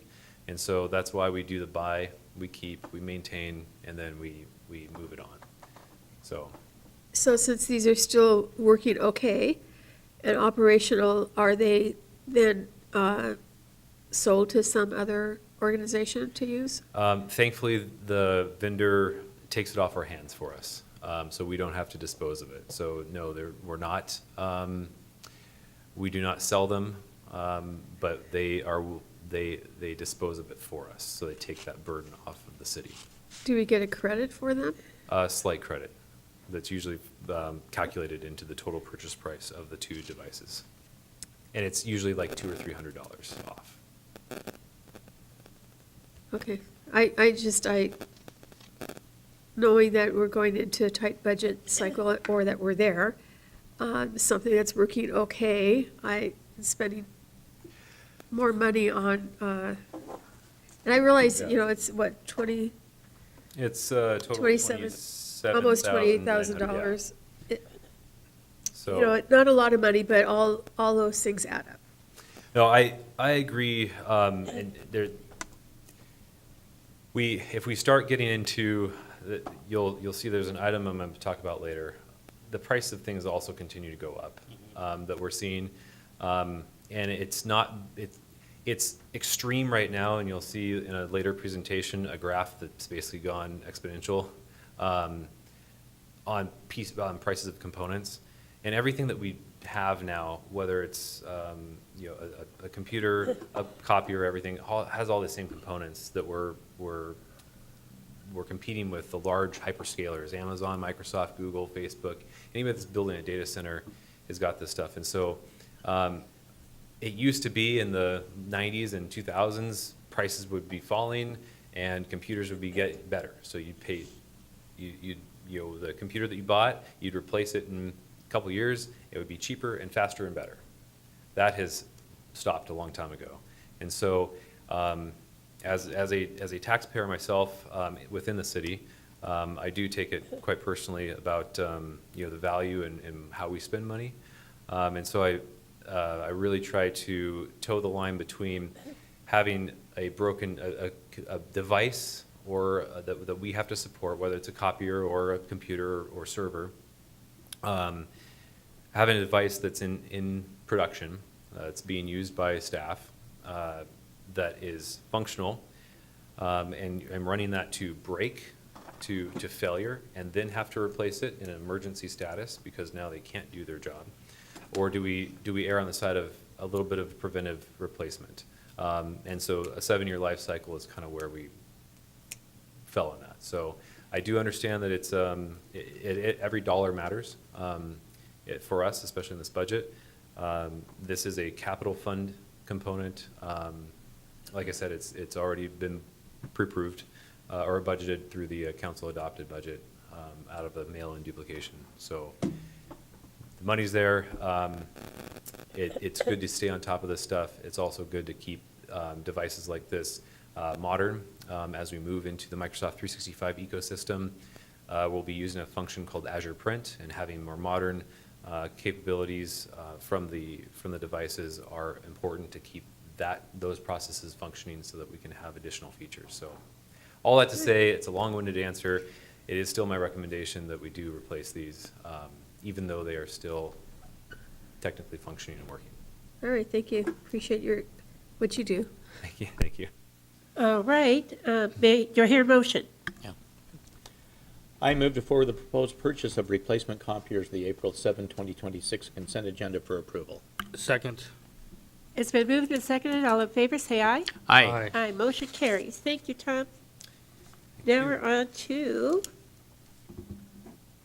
oh goodness, approval of purchase of replacement computers and peripherals. Purchase of computer equipment for new patrol Oh, vehicles. I'm Item- sorry, missed that E. Item E. All right, before you tonight, purchase of computer equipment for new patrol vehicles. So we're seeking council approval to purchase new computer equipment for 12 new patrol cars. For the 2026 budget year, council authorized the purchase of 12 new marked patrol cars. If we have new patrol cars that are added to the fleet, those need to be outfitted with IT equipment in order to be functional. Before you here in this chart is showing the components that we'd be buying. Effectively, the main laptop itself, the GTAC B360, 4 and 5 year warranty, GTAC vehicle adapter for power, the dock itself that it gets mounted into in the vehicle, and then the Cradle Point modem router that sits in the back that provides connectivity for the patrol car. So all that is being purchased leveraging NASPO Cooperative Purchasing Agreement, and for a total of $87,549.52. Mayor's recommendation is to approve. This is being funded out of the fleet and equipment budget as part of those cars. Okay, thank you, Thomas. Councilmember Moore? Oh, sorry. Council President? In the vouchers, last month, we had purchased 16 cars in January. In the vouchers that I just went over, we had one new vehicle purchased for police. Correct. So this is only 12. So the police they buy, from my understanding, they buy two different types of cars. Number one, they buy replacement cars for cars that are aging out of the fleet, and they also have purchased and have been purchasing every year new cars to add and expand the fleet, so for their take-home vehicles. So this is part of the 12, they're expanding the fleet Okay. this year. Just thought I'd ask. Yep. No, it's a very good question. All right, is there a motion? I move to forward the proposed purchase of new computer equipment for 12 new patrol cars to the April 7, 2026 consent agenda for approval. Second. All right, it's been moved and seconded. All in favor, please say aye. Aye. Motion carries. Thank you, Thomas. Now we're on to item F. Item F. Okay, this is a fun one. So, before you is to seek council approval for the purchase of replacement computers and peripherals for all city staff, including police as well. The one before you was just for the patrol cars. City files a 5-year replacement cycle for computer equipment. This includes, so what is before you today, we'll be replacing things that were purchased in 2021. So what kind of is driving a lot of this is, number one, just like the copiers, we target 5 years on workstations, laptops, computers, desktop computers as well. What those computers really kind of shipped and still, they shipped with Windows 11, but they supported Windows 10, and that's what we had on them. We are reaching into life for Windows 10. We need to upgrade to Windows 11. Newer operating system requirements require newer generation processors that have more security technology built into them. TPM specifically, trusted platform, something or other. Anyway, the older devices don't meet these minimum specifications, and so as part of us migrating, having all these devices purchased ahead of time, so that we are actually batched the 2024, 2025, and 2026 computers all together, and we'll be rolling them out this year in the summer for Windows 11. We allocated a budget of $223,200 for replacement for all the city staff, including the police vehicles. Now, I want to make this clear.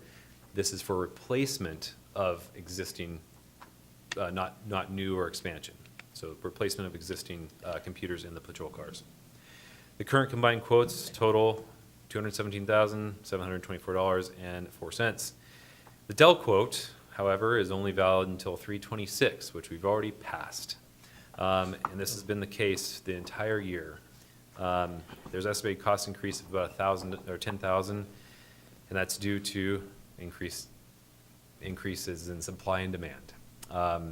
We just got that number this morning, so they have honored that till after the council meeting, so we can actually make that purchase. Oh, good. This is due to unprecedented supply shortage that basically, again, all these components are being gobbled up. There are 3 manufacturers that make memory and all in the entire world. And they make memory for these computers, and they make memory for the servers that are powering AI in the data centers. So that's what we're competing against. So to give you a perspective, this is 18 months of memory costs, and you can see it kind of ebbs and flows for a little while, and all of a sudden it just went up, starting in October of last year. So what would have cost, maybe this is for, so this is the average solid state price disk. About $50 is now $225. So that's what we're dealing with. And at scale, when you're buying multiples of these things, it's a problem. This is actually the charts. The charts were reversed. This is memory, even though it says storage, and the other one is storage, even though it says memory. So this is the storage, so all the stuff to store the capacity that you buy. If you buy an iPhone, 512 gig, 1 terabyte, that's this chart. The memory, or the DDR chips that you've heard about probably in the news, that's what's shown here. So what a normal 32 gig stick or a couple sticks of memory that would normally be about $100 is now $575. That's a significant increase in price, and that's what we're dealing with. But it doesn't stop there. It's in laptops and desktops, smartphones, gaming consoles, PlayStations, anything with a chip, smart TVs, routers, even your cars, modern cars, all have this stuff in there. Same components, same factories. So that all being said, this is the equipment. I won't go through every single one of it, but basically it's just the different models. We specify or we spec a different computer, different workstation, depending on the user needs. Like an engineer needs something that will run AutoCAD, whereas maybe an admin assistant will just need a normal desktop computer. So they don't need the horsepower that an engineer does because they're not running CAD. So we spec the equipment for the use case. The GTAC equipment, this is for the ruggedized computers that we buy for the police cars. And then mayor's recommendation is to approve. The one thing I do want to make sure that the council is aware and doesn't get caught off guard, because the $10,000 increase, we'll be adding that. We only have $223,000 in the capital budget appropriated. We'll be coming back. I've talked with Director Groom at the next, this will be an item on the next budget adjustment to add money out of the IT capital fund to pay for this. Let's see, Councilmember Moore? Yeah, Thomas, I think you've mentioned it, but I was just really curious. I'm glad to hear that Dell's going to be honoring that. I definitely read that in there. If we get after a certain date, the hardware may rise to 20 to 30%. But you kind of answered why. Any chance you want to dig deeper into that? I mean, is it just? I mean, does it really trickle down to supply and demand, Yes. or does it? It's when everybody creates all their AI generated content and posts it online, that has to be processed somewhere. Right. And so as all of the technology continues to evolve, it requires power, it requires capacity, processing capacity, compute capacity. And unfortunately, the AI, all those same, people say the cloud is this magical thing. It's not. It's just another computer that's sitting in somebody else's closet, or in this case, warehouse. And instead of, junk that you store in a drawer, it's just rows and rows and rows of computers, of servers. And those servers are made of the same exact, they're a little different. But they have the same processors, the same memory chips that these computers use. And the problem with that is, while they might be different specs, again, they're manufactured by 3 different companies. Memory chips are Micron, SK Hynix, and Samsung. 3 manufacturers in the world. Now, if you're them, what are you do? You're gonna make chips. You're gonna tweak your fab facility to make those chips that are in demand. Bless you. And so the desktop market is competing with that's those same assembly lines that are making that stuff. Same thing on the processors, and same thing on the storage. There's different companies that do that, like Intel and AMD, for example, NVIDIA for GPUs. But those NVIDIA GPUs use the same SK Hynix, Samsung, or Micron chips on them. So it's just putting a huge constraint on the industry right now. So that's the situation that we're dealing with, unfortunately. Okay, thank you. Councilmember Walsh, right that time. Go ahead, whoever to get. Is it anticipated this rapid price increase will continue for a while, or do you think it's going to plateau, or what? Well, the problem is, and I've reached out to my colleagues at other cities, like, what are you guys doing? Are you guys going to wait this out or what? Because we don't see this coming down anytime soon. And to make matters worse, this has happened before. And when Samsung, just take the memory chips for example, if one of those manufacturers commit to making a brand new state-of-the-art production facility to manufacture these chips, that's billions of dollars of investment that they have to make into that facility.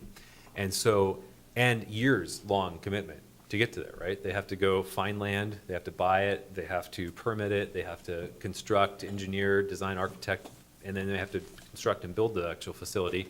Then they have to commission it, bring it online and actually start producing stuff. That's a long runway. What a lot of these manufacturers are not doing is that. They're not adding additional capacity because they know that this demand is going to peak at some point and kind of come down. And so if they put in all this money and then now they have all this excess capacity, that's going to drive the cost even further down. So long answer to your question is yes, it will eventually come back, but people are expecting probably by 2028, maybe. So this is going to be a long term. Now, it seems to have somewhat stabilized. So it hasn't gone up anymore, but it's staying at that elevated price, is what we're seeing. So that's a good sign that at least it maybe has plateaued for a while. But again, that still doesn't solve the problem of getting back to that, $150 price point for this particular stick of memory from its almost $600 price point. Right, thank you. Yeah. Gives me some insights on buying my own. Yeah, not a good time, although it makes Apple look better right now because Apple has always been very expensive with memory and storage. And now compared to normal like Dells and HPs and all that stuff, they're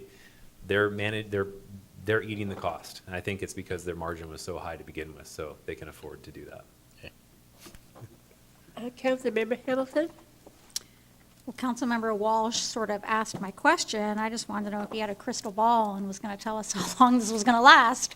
Because I have been hearing about this with the AI and causing all these computer part shortages. So I guess my other question is, are we updating our budget to reflect all this if we don't know when this is going to come down? If this could go on for years and years, we're going to have to really think about updating our budget. We will. And so this is going into a budget year this year, so we'll be working on the 27-28 budget. And these considerations will be made to see like how much. The good news for us is kind of to take what Councilmember Honda or Council President Honda was saying earlier about can we get a little bit extra life. Copiers are one thing, we should buy them, and I still believe that. But depending on how the rest of this year goes, and if prices kind of plateau out, maybe we reduce how many we buy. But right now, it's critical that we do buy these computers, just to replace the old stuff that it absolutely needs to be replaced. I don't recommend keeping computers for much longer than 5 years, because then they start showing their wear, especially with all the mobile devices, because it's not just about computing horsepower, for example. It becomes battery life and those things that also kind of inhibit the performance of the device for the staff that are using it. So yes, we do need to look at the budget. Yes, it will cost more money if we end up buying equipment next year, but we'll take a good hard look. I was actually talking with City Administrator Davis this afternoon during my one-on-one with him, and we talked about meeting next week about the larger capital items that we're going to be buying. Fortunately, we bought servers last year, so we're good on that for a little while. We bought the majority of our computers last year, so we're good on that for a little while. So now the amount of computers that we bought last year versus this year is significantly less. So those are all good things that we've done a lot of our huge capital investments in the last couple of years, so we're good for a little while. So I don't foresee a huge expenditure. One thing that will be coming before you at council meeting is our disaster recovery backup system, and that will be replaced next year. And we do need to upgrade the hardware that's associated with that with some more modern and more secure devices than what we have. And so that it will end up costing a little bit of money, but I think that's manageable. Did we So- get state money for that, though? The Emergency Operations Center? I thought we got state money for that this year. So the emergency, you mean for what? I thought that was one of our legislative agenda items that we actually got fulfilled. Yeah, it wasn't necessary for backup, but I'll have to double check with Kevin and see if that, what was on the list. Okay. We had talked to him about a lot of technology for the EOC specifically, but not necessarily for backup. I know for redundancy for internet, we did, for the Starlink equipment, but Okay. I'm not sure about that. I'll follow up with him on Okay, that. thank you. Yeah. Council President. Thank you. So something you said triggered a question for me. Does Sure. every staff member in the city have a computer? And is it the computer 5 years old or younger? So does everybody have a computer? The answer is no. There's a lot of maintenance workers that they share devices. Okay. A lot of them just have phones to do a lot of their work, and then they have a shared kiosk. Like at the new maintenance facility, we've purchased like 6 computers for a lot of those maintenance workers to use. So they don't need it. It's not required as part of their job, but they do need to use something to enter their timesheets on, and it's a little bit easier to do that, at least right now with our current system, on a computer versus a phone. So that's why we kind of have a little bullpen area. The police the officers don't have a one-for-one yet because they don't have a take-home car for every officer yet, I think. I think we're getting very close to that number. But we do have like shared computers down in the patrol report writing area as well. So we're not quite, well, let me take that back. Because I was just going to contradict myself. We don't necessarily have them assigned one-for-one, but we do have more computers than we do staff members. So we have about 530-ish computers out on the floor. And a lot of them are shared workstations that we have for multiple different purposes. Like this computer, for example, here. We have this here, no staff is assigned to this podium, but we need to have this computer here to present things on. We have one over there. There's no staff really assigned to the city clerks, but we need to have a computer for the clerk to use during the meetings. We have several in the back that we use for live streaming, Zoom and so on. So there's those kind of use cases all over the city. So to answer your question, we don't have one that's assigned to everybody because of like the maintenance workers, but we do have more. Are they all more than 5 years old? No. We do try and keep replacing them on a 5-year life cycle so that no more than 5 are old. No more, the computers aren't older than 5 years. However, we've kind of held back the 2024, the 2025, and the 2026, these ones that we'll be purchasing if committee and council approves it. We're holding them back so that way we can deploy them all with Windows 11. Windows 10 is a lot more tricky on the newer hardware to deploy. And so this also will allow the Windows 11 rollout to happen easier. So I can bring a new computer, I can put Windows 11 on it with Office 365, it's gonna be awesome, and I hand it to the staff member, they take it and they can run with it, versus me having to take their computer from them, re-image it with Windows 11, and then give it back to them. So it's a lot more smooth process. So that's why I've held back the 24, 25, and 26 processes until we deploy them en masse in the summer this year. All right, thank you. Yeah. All right, well, thank you. Do I hear a motion? Yes. The proposed purchase of computers and peripherals to the April 7th, 2026 consent agenda for approval. Second? It's been moved and seconded. All in favor, please say aye. Aye. Aye, motion carries. Thank you. One more, Thomas. 2, actually. Two, oh, goodness, okay. Sorry. You're going to be a busy guy. Sorry. Okay, so we're on to item G, right? Yes. Cradle Point Net Cloud subscription. All right.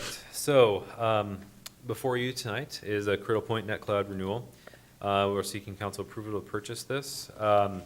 So it's a subscription. It's for the mobile routers, or the Cradle Points, that council just approved for the new patrol cars. So it allows them to connect to cellular connection, and so that way the computer in the car has a connection back to the city hall here, so they can run CAD. They access the computer-aided dispatch system, access their records on the Spillman system as well. So it provides connectivity for the mobile officers. Unfortunately, the subscription, as much as I hate subscriptions, it's essential for the real-time insight and also the warranty and support for the device. So if we don't do the support, we don't get the ability to go in and remotely manage it, update the firmware, and make sure that it's compliant and secure. And we also don't have a warranty. So as long as we have the subscription, we also have a warranty out of it. So that is also a good thing. So if they break, we can send it back to Cradle Point and get a new one. This contract is leveraging the NASPO contract. And before you, we've got a couple of different style of devices, and this renewal is going to co-term all of those to a single date. So total, all said and done, is $27,385.28. So the mayor's recommendation is to approve the purchase of the Cradle Point Net Cloud. Council, any questions? Seeing none, is there a motion? I move to forward the proposed purchase of the Cradle Point Net Cloud renewal to the April 7, 2026 consent agenda for approval. Second. It's been moved and seconded. All in favor, please signify by saying aye. Aye. Aye. Motion carries. Thank you. I guess this is the final one, Thomas, huh? Yes. H, SMARSH, That's not- Professional Archive Where did it go? Contract. Oh, boy. I was all up. Oh. Oh, man. Okay, give me just a moment. I seem to have copied the wrong, Well, that's okay. You've got $27,385.28. But with a name like Smarsh, it probably got smarshed up a little bit. Yeah, right, there you go. I think he needs to call for help. yeah. Calling for a friend. Steve, is there to help? You want this? No, I want the PowerPoint presentation, because there's some valid information in there. I apologize. Wow. Well, you had a lot on here. We copied the wrong one. Yeah, we have it in front So, of us. while I'm doing this, I'll try and communicate and present the information, so that way we'll just buzz through it when I get the PowerPoint up there. So this SMARSH is a text message archiving platform. It's actually more than a text message archiving platform. It is a just overall data archiving platform. And where this becomes critical for city government is public records. Part of that, we've had SMARSH as the mobile guard service is what they used to call it, for probably going on 10 years now for compliance with police text messaging. So when they use their city-issued phone and they send a text message, it's archived in this software. And then when there's a public record request that comes in, we can retrieve those easily and then produce them as part of a public records disclosure. So that being said, what we've long had is we've had city phones like this one that I carry, that staff use to text message as part of their job, but yet we aren't archiving those. So the policy or the instruction was don't ever delete anything off of this. Well, that's not very viable, especially when a public records request comes in. So last year we migrated from Verizon to AT&T FirstNet, and that netted a significant savings from the city, or for the city. And as part of that savings, I wanted to make sure that we actually start getting into compliance with things like this, Public Records Act, and making our ability to fulfill public records requests much easier. So here we go. PowerPoint. This is the one. Let me throw that in the G drive here.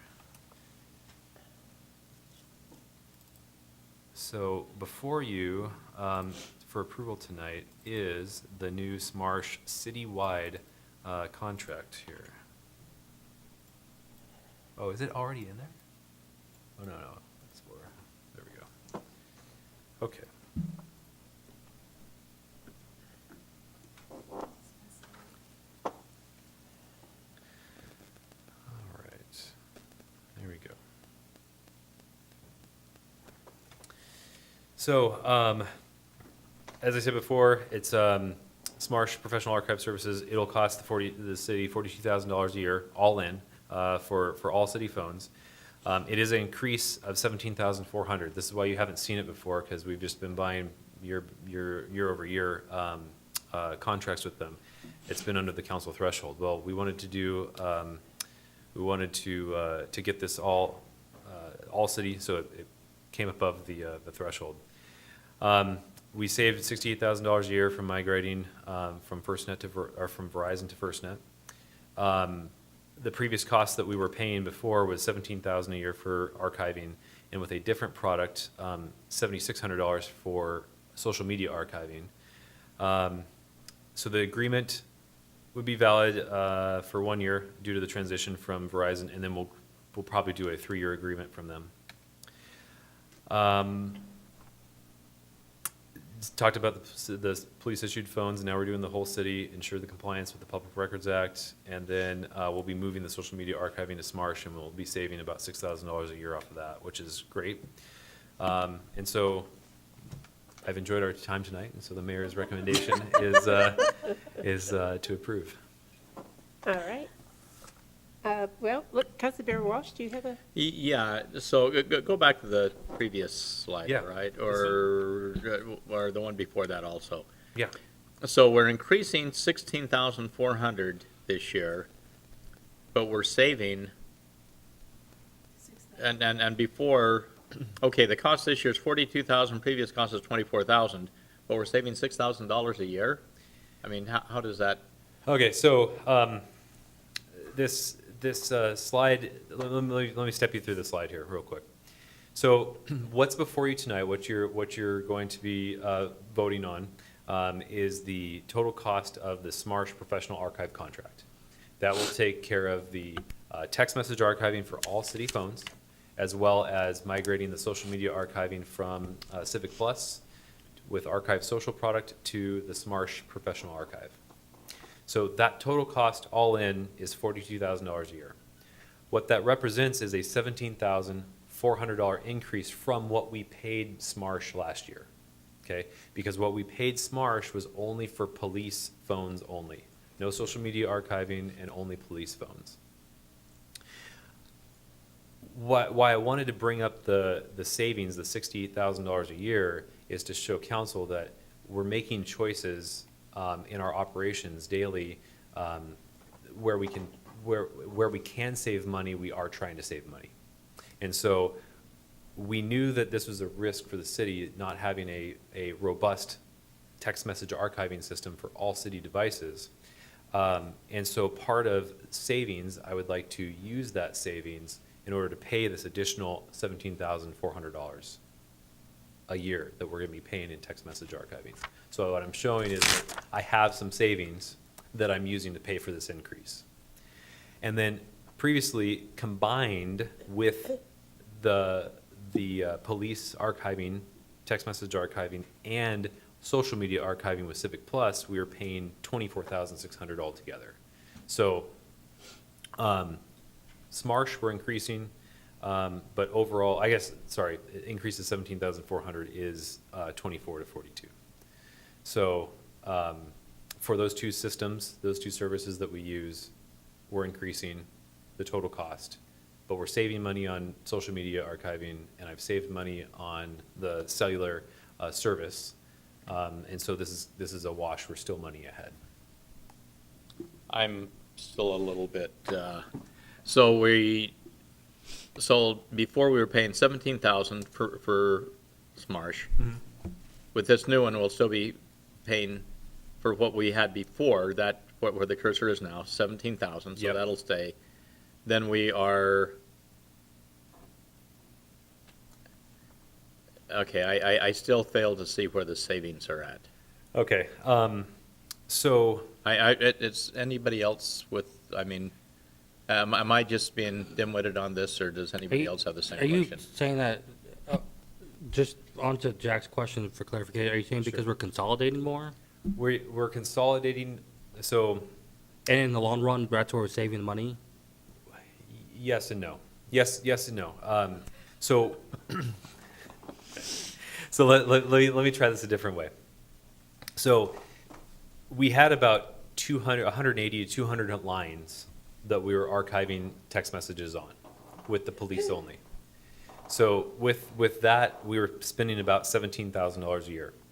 So now we need to upload that, or upgrade that, or increase the total amount of lines that we have to the total amount of citywide devices that we have, which is, now I should have had this number in my pocket. I do have this number in my pocket because I have the old slideshow that I wasn't supposed to put up here. So this worked out.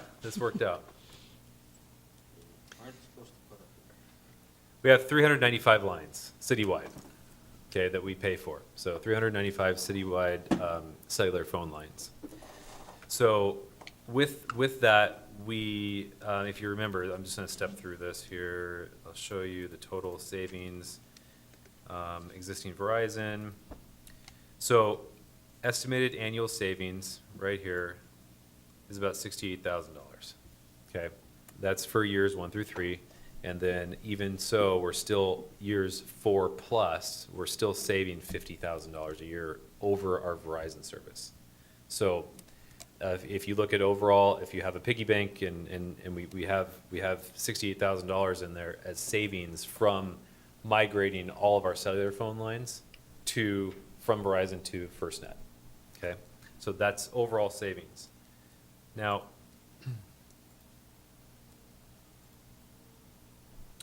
on this one, well, let me do, okay. On this one, that's what I'm showing here on this migration from FirstNet to Verizon generated a total of $68,000 for my fund moving forward from just moving those cell phone lines. From text message archiving, we were paying $17,000 a year previously for just the police lines. We're going to be paying $42,000 a year for all city lines, those 395 lines. So those additional lines were ones that were previously were not archived? Correct. Okay, Correct. so there's not with the archiving, there's not a savings. No. It's a savings in comparison to what it would be if we did all of the lines like we should be doing. Correct. There's no savings with archiving. We're just increasing. So we're increasing the total amount with the exception of social media archiving. Currently, I'm paying $7,600 a year for Civic Plus to archive my social media. But with Smarsh, it's right around $2,000 or so. Overall, it was a savings of $6,000 a year. So I'm paying $1,600 a year for Smarsh to archive Okay. my social media. So we're saving $6,000 a year over what it would have been if we would have been, or if we continued with. Yeah, I did not do a good job, kind of outlining kind of the costs and the savings, on this particular slide. So I apologize for that, for confusion. So we're not, so just with the archiving, we're not saving money on archiving. We're increasing money on archiving, Yes. but we're archiving a whole lot more phones than what we were before. Yes, and I've bundled in social media and And- text and- message into the same service for additional Okay. savings. All right, so we were basically, before, we were kind of, if there would have been well, we could run into a So- problem legally then, So when we. if things weren't archived that weren't being archived. Yeah, when we have a public records request that comes in on a city phone that's not archived, we have to grab that phone from the employee. We'll have to send that down to police, depending on the nature of the request, to have that data extracted in a kind of more forensic manner, to be able to present that to the public records or satisfy the public records request. And we've had to do that a few times. So this will make that much easier to search all city phones. All right, I think I got it now. Okay, Okay. thank you, Thomas, sorry about Yeah. yeah. No, I appreciate kind of challenging me on this, because then that way it helps me, so that I can articulate this stuff in a better way in the future. Okay, all right. Councilmember Hamilton? So this is going to make fulfilling public records requests more efficient, correct? Yes, mainly for city hall staff, because police Okay. already had it. Yeah. Okay. I mean, I think that's really important because public records requests have increased exponentially over the last few years, especially with body cam footage and all kinds of things people are asking for, which is good. I mean, you know, they're the what do they call them, the sunlight laws or whatever, sunshine laws. Yep. And you know, there's financial consequences when we're not complying with the Public Records Act. And most of the time, it's not because people are intentionally not complying. It's just because there was a human error made, and it can unfortunately become very costly.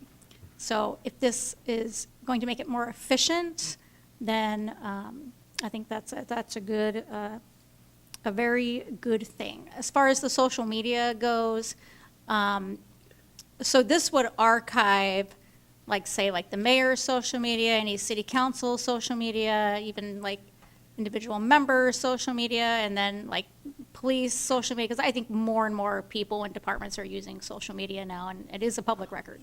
Yes, yes, it is. And we've had to refer back to it many times in the past. Okay, so Yeah. now we don't have to have like individual people having to search their own records. We can actually have a public records person searching with this.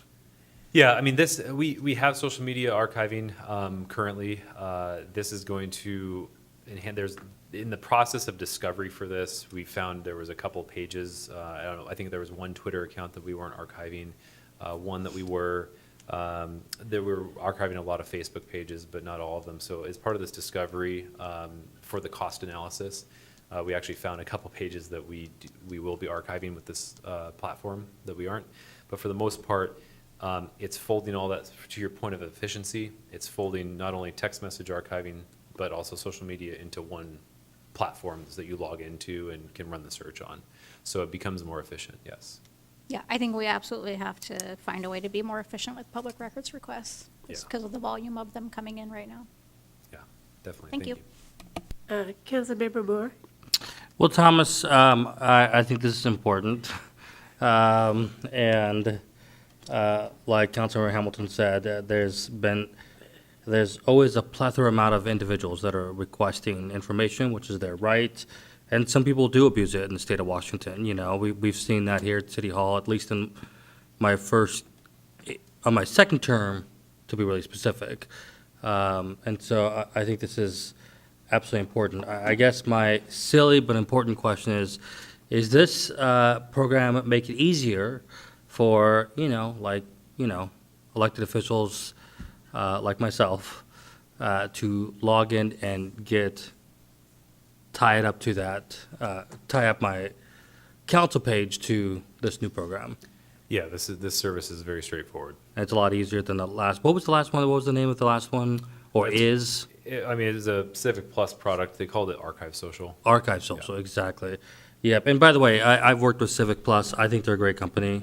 At least I think they're a good company. I mean, their customer service has been phenomenal, at least when I worked with them through the city of Milton. So, Glad you had a good experience. yes, and hopefully that's the case with you guys. I don't know.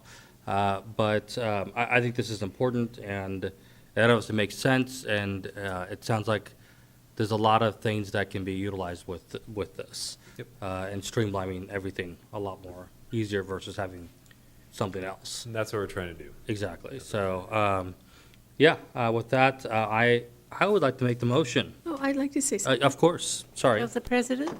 Thank you. Thomas, I have no questions, but thank you for spending the evening with us. You've given us a lot of information. And I to. hope we've helped your department move along. No, thank you very much. I Thank you. appreciate Council President, council support, and federal committee support. But where else would he go for such an active social life?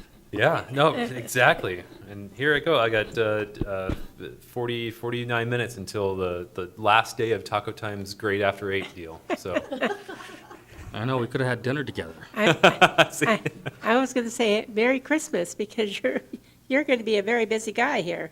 yes. Oh, we'll just wait till council meeting when we got the Microsoft agreement coming to you as well. So All right, do we hear a motion? Well, let's see. Yes. Let me make sure I got the right one. I sure do. All right. I move to forward the proposed contract to the April 7th, 2026 consent agenda for approval. Second. It's been moved and seconded. All in favor, please signify by saying aye. Aye. Motion carries. Thank you, I got a Thomas. quick question for Thomas. Is that okay? Sure. Thomas, hold on. yeah, Just a quick, easy question. Sure, yeah. When do you see this being implemented? which Smarsh. Smarsh is being actively implemented because we bought. So we're last December, November, whenever it was. We increased the amount of lines so that we can kind of bridge this on a short PO. And so this is to actually do the full agreement to renew the service. So we basically increased the amount, so we've been actively implementing this as we speak. So it could be we're getting soon. close. It could be soon because we've already been using it for other Yes. entities, Yep. departments. Yep. Perfect. It's just Okay. getting this stuff all stood up. Yep. Exactly. Thank you. So, yep, thank you. Okay, we're moving on now to Meredith. Item I, which is Resolution Census Tract Nomination Opportunity Zone. Thank you. So the policy question tonight is whether the council should, it's not actually approve, but move forward the resolution to apply for Opportunity Zone 2.0 designation. So just a quick overview of opportunity zones. So opportunity zones are federally designated low-income census tracts that are set up to encourage long-term private investment through tax incentives. So the original Opportunity Zone program was started in 2018.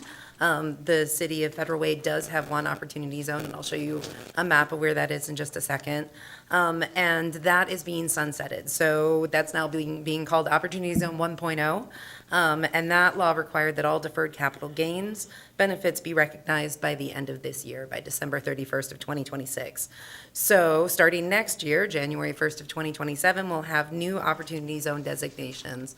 And that program is being called Opportunity Zone 2.0. It has a few differences. There are going to be less opportunity zones. They have somewhat more stringent requirements. But our current opportunity zone still qualifies with the more stringent requirements. So the Washington State Department of Commerce is leading the Opportunity Zone 2.0 nomination process for our state. They're collecting all of the applications, and they're going to make recommendations to the governor. The governor makes the final selection and then submits that to the federal government. Are there any, Oh, go ahead. go ahead. So our existing opportunity zone, we have one designated opportunity zone in the city, and you can see it here on the map. Basically, it extends from I-5 over to Pacific Highway, from 320th north up to Steel Lake. This was first designated in 2018 as part of the first round. An interesting thing about this is that it's almost exactly half and half residential and commercial. So tonight, we're here mainly just to ask for your support with a resolution. So a city council resolution is meant to demonstrate the city's commitment to economic growth and is something that will strengthen the city's application. The potential here is really to attract private investment, create jobs and redevelopment opportunities, and support mixed-use housing and small businesses. One of the conversations that we've been having with One Trent, the developer that we've selected for the TC3 site, is that for One Trent, this is an important thing to get the Opportunity Zone 2.0 designation, because that's part of their funding package as they've planned it. And so I suspect that we would also see that with other private investment in that Opportunity Zone area. So the options are to forward the proposed resolution to the April 7th, 2026 consent agenda, or not to forward it and provide direction to staff. Mayor's recommendation is option one. All right, well, let's just start going down this way. Councilmember Walsh? Yeah, so I understand how the Opportunity Zone, the benefits and like with One Trent and stuff like that. Up north of there, more in the Seal Lake area, how would it apply to those more just residential areas? So it would apply mainly if somebody was planning on doing some redevelopment of that residential area. The way that the opportunity zones work, they have to be by the census tract area. So basically, you get to choose the census tract, and it's the entire tract. We probably wouldn't see as much redevelopment or use of it in the further north sort of section. But, you probably will sort of to the west side of Steel Lake along Highway 99, you might see some either commercial or mixed-use residential redevelopment happening in that area. So would it be applicable if somebody on one of these single-family lots wanted to do a fourplex or a small, something like that? Would that be applicable or not? It could potentially be, because it's all a tax-deferred system, so I'd have to look into that, but I don't think, I'm not sure that there are partners who would probably want to fund a project that small, because part of it is going through and finding banks and other finance groups that offer the Opportunity Zone funding. Typically, they want to it's more the fund big larger okay. projects. All right. But potentially, there could be somebody, there might be somebody out there doing Opportunity Zone sort of micro lending, so to speak. And we can only do one census tract then, or are there other census tracts that we could be increasing the number of census tracts? So we could nominate more than one census tract. It's a discussion that we've been having internally. And as you'll see, this resolution is kind of a little bit loose, that if we do end up deciding that we want to nominate multiple census tracts. It's my understanding, especially because the number of them are going down that are allowed in each state, the overall number that's allowed, it's going to be a more competitive process. And so I think we had some concerns about the possibility of adding additional census tracts. We do certainly have a number of census tracts that would qualify, so like the one directly to the south of this one. which, is where the Commons Mall is where you have the mobile home community and a number of other things. So there is a potential for that. Okay, all right, thank you. Councilmember Moore, do you have a question? thank you. Thank you, Meredith, for being here and having dinner, being here and presenting to us, sorry. I remember that when Opportunity 1.0 was implemented or brought here, or we took action on that, do you think Opportunity 1.0 has been, have you benefited from that? I think, we haven't seen quite as much of the growth that we were hoping for, the redevelopment. I would say, though, that, certainly in talking to developers like One Trent, that it was one of the main reasons why they were interested in this project, along with some of the other partnerships with the city, was because of that ability to take advantage of those tax deferrals through the Opportunity Zone program. Okay, And so I think, Yeah. In a roundabout way, yes. okay. Yeah, I feel like I would agree, because I think I remember it being pitched by your predecessors as a pretty big deal, and I'm just today coming back, I'm not sure if I see a huge Right. benefit that we had hoped. And I think you'll see that in at least in a lot of the Washington cities, which is that while the intentions were there, there was sort of a drop in development because of rising costs and everything else during COVID, Yeah. that we haven't completely seen rebound, where costs went up and a lot of projects weren't quite sure what was going on and kind of hit the pause button for a while. And then interest rates shot up and construction loan rates shot up. And so there are a lot of people who are still they're circling and about ready to land projects, but, you haven't seen that many of them happen in a lot of the opportunity zones, at least along the Puget Sound corridor.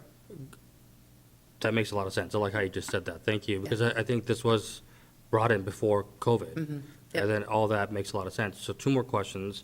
So I guess the other one is, within our ability, knowing what you've studied from Opportunities 1.0, is there anything you would change and maybe do more aggressively or different with Opportunity 2.0? And then before I forget, my second question is, I'm already forgetting it, is what's really the purpose of 2.0?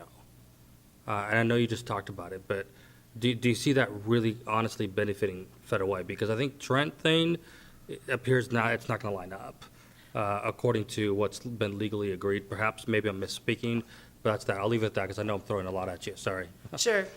So I think that, answering that first question, from 1.0 to 2.0, I think there is still a defined benefit. I think that, there are investors who look specifically for projects in opportunity zones. You think about some of the things that are in this area, such as the former Walmart site. Okay. It's a little over 10 acres. It's currently for sale. They're starting to explore some offers that have come in on it already, but I know are, sort of in the process of that. There's a very good potential that that might get redeveloped into something else, and also a very good potential that if, it doesn't happen this year, it doesn't land this year, that somebody would take advantage of opportunity zone opportunities related to that for financing and tax deferrals. So I do think that there still is a benefit for it. And I think we're actually seeing more of the properties in this area now that the light rail station has opened, that, I think people truly are starting to look at it. You think about like the Gateway Center area where they're starting to market that, instead of buy this spot where a restaurant is, they're saying, hey, buy this piece of land that you can build new things on because of the proximity to the light rail station. Got it. And speaking of the Gateway, I know that Council President Hunt has said this during Council Retreat. That is a unique area, and it has a different architecture than you see around Federal Way. And I wonder, do we need to change codes? Do we need to change something before more development occurs so we can control the destiny of that space. I don't know. So- Yeah, well, I mean, I think that the code was changed on that as part Okay. of the sort of downtown core area. So there's the downtown core and the downtown frame zoning. So, I mean, I guess that would be a question for you all. And/or if, you know, if a property owner wanted to come in and request a look at that and a change to that. I think at this point, a good portion of the Gateway Center, at least 2 or 3 of the properties are being marketed right now for sale. So chances are there will be a change in ownership at some point in the semi-near future. Interesting. Okay, thanks, Meredith. Sure. Council President, Thank you. I just wanted to ask if having this designation will help us if we go out on the market again for the property, the Target, old Target property. And I wanted to ask what was happening with the Walmart property, but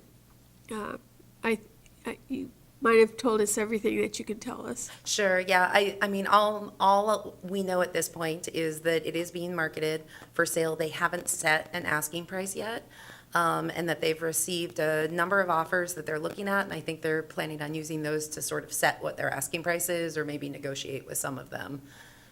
And so I guess that's the way that Walmart typically does it. So at this point, they're working their way through their process. Is that zoned for multifamily? It is. Yep. And I believe the broker mentioned that about half of the offers that had come in so far were to redevelop with some version of multifamily housing. So then the other half would be for retail? It would be keeping the existing building and using that for some use, yeah. Okay, thank you. all right, my question is there an end date? For Opportunity Zone 2.0, I believe it's 10 years from 2027, but I'll have to double check that. But Yeah. I think but that's what I Just send us a quick email. Yeah. Okay, thank you. You know, it's not important just to us, but it's also important to the fire department, the schools, and because tax deferral. Sure. Go Just a ahead. comment. Councilmember Moore. Thank you. I mean, Meredith, you and I spend a lot of time talking, well, not a lot of time, but a good amount of time talking about this. I'm really into promoting and educating, and I think when the time comes is the catch, is the important part. I think it'd be really kind of good for us to educate people what the Opportunity Zone is, how does it benefit us, and how we're moving, we're moving in a positive direction on social media. Would be kind of my thoughts, because this is a big deal. This is a positive move from the federal government, as it's hard for me to say that, but I can be fair and say that. And I think I only hope that by doing this, approving the 2.0, and once it's been said and done by the governor or the parties, I hope that we'll see more of the benefits. So, because I think now the thing I'm kind of thinking about is I'm also hearing the word, and I apologize, Meredith, I'm kind of thinking as I'm talking, but I was talking to one of my colleagues about this, but I'm starting to hear the word recession more and more and more coming up. And I wonder how this plays a role with that or impacts that. I mean, is it possible for us to say yes to this and then same thing happens again? We're not seeing the benefits that we want to see out of this because of a potential recession. Maybe not. I don't know. Yep, always possible. You know, on the sort of sharing with the community side, we do have a community survey out right now on our Engage Federal Way website that we have shared a couple of times on social media and through other avenues. And we actually are getting a decent number of community responses to it. So I encourage you to go check that out. But it has been interesting, you know, so far. It's still open, and we'll leave it open until we do the application. Seeing, I think, you know, people are excited about more growth in the downtown core. And definitely, there's been a lot of requests for mixed-use development. And maybe on the more market rate side is a lot of what we're seeing on the responses from the community. Thank you. Councilmember Hamilton. Thank you, Madam Chair. A couple questions. I heard you say that it was approved for zoning for multifamily. Would that include condominiums? On the Walmart property? Yeah. Or, yeah, so yes, it would. Yeah, so the multifamily housing, it doesn't distinguish between home ownership versus rental. Okay. Because I think if, you know, if that's what's going to go in is, you know, housing, I really would like to see more home ownership opportunities. I was just talking to Councilmember Moore about this, is that, you know, that's how people build wealth. That's how they, you know, it opens up opportunity for people. And so we did have condo reform pass a couple years ago, I believe, due to our representative, Jamila Taylor, and that was a good thing. So hopefully builders are looking at that. Also, a question for you, as far as Senate Bill 6026, that was the bill that removed cities' ability, I believe, to require ground floor retail on multi-housing development. And do you have any idea where that landed? I don't know what amendments I were don't. put in, or, No, I'm sure that planning has been following some of those in community development, but yeah, I don't, sorry. because I know that it was passed, but I don't know with what amendments it was passed. And I Yeah. don't know if that stayed the same, because I know AWC was very much against that, not allowing ground floor, or not allowing cities to require ground Yeah, floor retail. I'm guessing that it'll be, if it passed, that it was added to the planning program, and you guys will be seeing that come through probably later this year to talk about, because I'm sure there are changes that we need to make Okay. associated with that. Yeah, because that would have a huge impact on all of our plans and the Yep. housing that's required with the transit-oriented development. So we need to look into that and see what happened with that bill. That's all. Okay, thank you. Is there a motion? Yes, I move to forward the proposed resolution to the April 7th, 2026 consent agenda for approval. Second? All right, it's been moved and seconded. All in favor, please signify by saying aye. Aye. Aye. Motion carries. Thank you, Meredith. So now we're on to item J, approve the interlocal agreement with Highline College Small Business Development Center. Thank you. Thank you. So the policy question is whether the city should enter into an interagency agreement with Highlight College for the Small Business Development Center. This is the same one that we've had for many years. So the financial impact, the total cost is $24,000. It is already in the economic development budget and the 2026 approved budget and comes out of the professional services line item. This is an agreement for 2026, very similar to the agreement that we had for 2025 and that we've had as an ongoing partnership with Highline. So this has been a partnership that we've had in place since 2026. There's annual collaboration between the city and the Small Business Development Center. If you remember last month, two of the members of the team from the Small Business Development Center came and gave a presentation at FedRAC about their activities over the past year on behalf of the city. The purpose behind it is really to provide no-cost business support services and assist small and medium-sized businesses. And then their services are listed out here in their performance measures. And I'll move through this quickly since you had a full presentation from them last month. So the options are to forward the proposed interagency agreement with Highline College to the April 7th consent agenda for approval, or to not forward and provide staff with direction. The mayor's recommendation is option 1. All right, council, any questions? Seeing none, is there a motion to approve or move forward? Excuse me once again. Yes, I move to forward the proposed interagency agreement with the Highline Community College to the April 7, 2026 consent agenda for approval. Second. It's been moved and seconded. All in favor, please signify by saying aye. Aye. Aye. Motion carries. Thank you, Meredith. One last One last one item. for me that we got on at the last minute. Okay. So this item is to approve the acceptance of the Port of Seattle Tourism Marketing Support Program grant.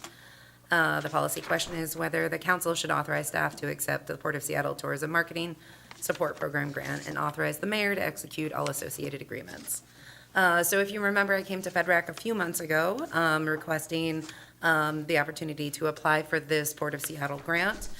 So this covers 2026 and 2027, and it's specifically geared towards tourism marketing. And we were able to apply for up to $20,000. We just heard from the Port of Seattle that we are going to be awarded $12,500. So not the full amount, but a pretty good amount still. The port contributes $2 for every $1 of eligible local funding. So that means that we need a $6,250 city match. Baked into that is 25% of that can be in city staff time, so we have about $1,500 in city staff time. And so if you remember, the goal of this project is really to do some content creation. So it will help to do some things like purchasing some new equipment so we can get higher quality photos and video, work with either some content creators such as influencers, and also hire some professionals perhaps to help us sort of continue to build out a good content archive that shows all of the different ways that Federal Way is attractive. And then the other key part of this is targeting out-of-state advertising. So we know what our main fly-in markets are, and because this is a Port of Seattle grant, they wanted to see how you were driving people through one of the port facilities. So this will be geared to some of our main fly-in markets. So the options are to forward the proposed acceptance to the April 7th consent agenda for approval or not forward and provide direction to staff. And the mayor's recommendation is option 1. All right, Councilmember Moore? I think you and I have talked about this. I think this is exciting. I'm hoping to kind of, with your help, track their work, because I'm vastly interested. And who knows, it may inspire me to become an influencer. Just kidding. To check out some of the spaces that they're highlighting. I think this is a positive move. And so I'm just looking forward to seeing the fruition and the fruits of their labor come into fruition, is what I'm trying to say. So. Councilmember Walsh? Yeah, I just kind of related here, not directly on this, but a couple of weeks ago when I was spending some time at SeaTac Airport on the way to DC, I noticed that I believe it is SeaTac and also perhaps Burien are actually doing advertising there at the airport for their international cuisine that's available. And you know, I don't know whether the airport's the place for us to advertise, but I think that, hey, we have more international cuisine than what either one of those do. Yep. Yeah, so we do advertise at the airport. We had one, our previous advertisement had been up for quite a while and was actually behind a construction wall for quite some period of time. Did we get a They don't charge us very much to begin with, but yes, they kicked us a little bit back once we discovered that, because we were trying to figure out where it was, and then we discovered it was behind a wall. So a new one minor detail? Yeah, a new one just went up and was installed maybe 3 to 4 weeks ago. The installer took a picture of it and sent it to us. It was a little blurry looking. So we're planning on actually making a quick trip up there to check it out and make sure that it looks okay and see if there's any adjustments that need to be made. And our location, which was what the airport staff had suggested might be a good one, is right by one of the baggage claim areas. So one of the main Alaska baggage claim areas. So it's outside instead of inside. Some of the other ones are inside. But it focuses on so it's got sort of 3 sections to it, and one of them is the global dining experience. And so we point out all of the restaurants that are here, and it has a QR code that takes you to the Visit Federal Way website along with the website listed there. Okay, all right, thank you. Yep. Council President? Thank you. Does the state of Washington, did they reinstate their tourism department? You know, they got rid of it there for a while. I believe that there are some people associated with State of Washington tourism. I'm not sure if there's a department exactly. So, but there are some staff who are associated with it, yeah. Okay, thank you. I actually walked by the construction wall a couple of months ago, and my son pointed that out to me. Yeah. Do you know how many Airbnbs we have in Federal Way? I By don't. chance? No. Okay, just curious. Do I hear a motion? Yeah, I move to forward the proposed acceptance for Port of Seattle 2026-2027 Tourism Marketing Support Program to the April 7, 2026 consent agenda for approval. Second? All right, it's been moved and seconded. All in favor, please signify by saying aye. Aye. Motion carries. Thank you, Meredith. Thank you. Thank you.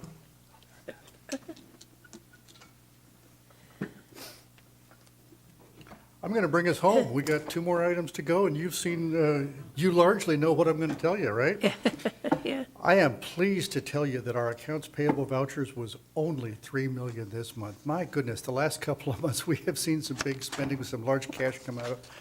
In January, we had, I think upwards of, we had 10 million largely because of our initial annual spending for insurance and such things. So in February, I am so glad to tell you that our maintenance facility, our spending was only 690,000. We had a large item you might have seen for 338,000. That's our annual hydrant maintenance contract with Lake Haven. We purchased two more PD vehicles, and those three items are a third of the whole entire amount of the accounts payable. This was not a payroll month where we had payroll taxes, so it's a fairly simple dollar amount for both accounts payable and payroll. As always, we email answers to anything that you send us. We emailed a few answers to today because Council President sent us some questions that we sent out.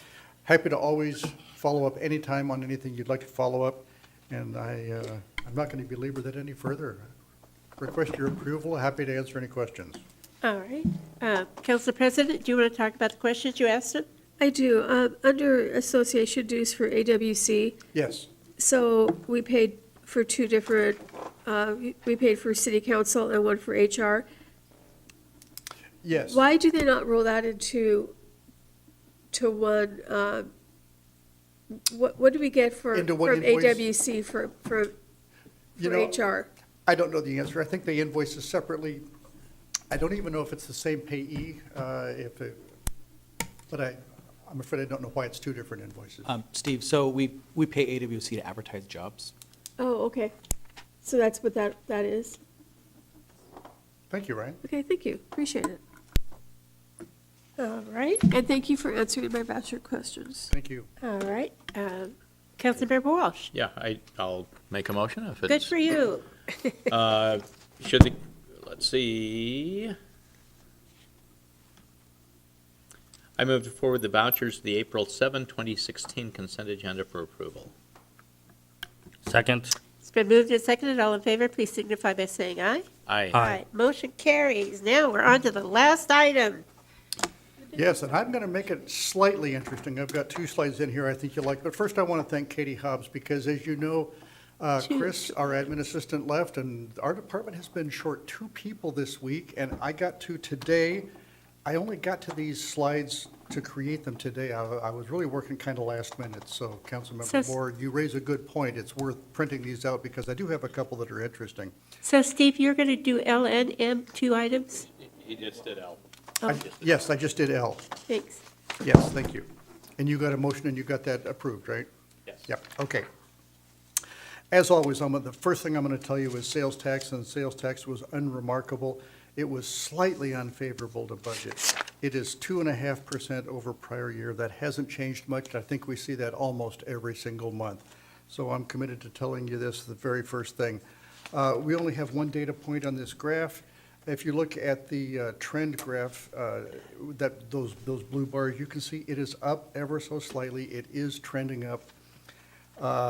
That's all I can tell you about that. It's just slightly positive. Our unrestricted utility tax is ever so slightly unfavorable to budget. It's also quite a bit over prior year, and I don't think I have got that. Well, anyway, it is an increase over prior year. You can look at the graph with the blue bars.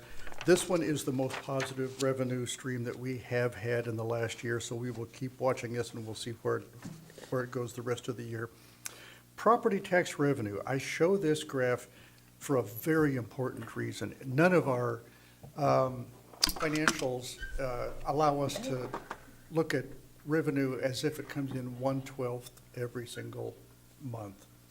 We don't start getting property tax until April and May, when we get the first chunk of the people who pay their property tax. The last half waits till September, October, and November. This is one of the reasons why our revenue for the total city looks low at the beginning months of the year. Does that make sense?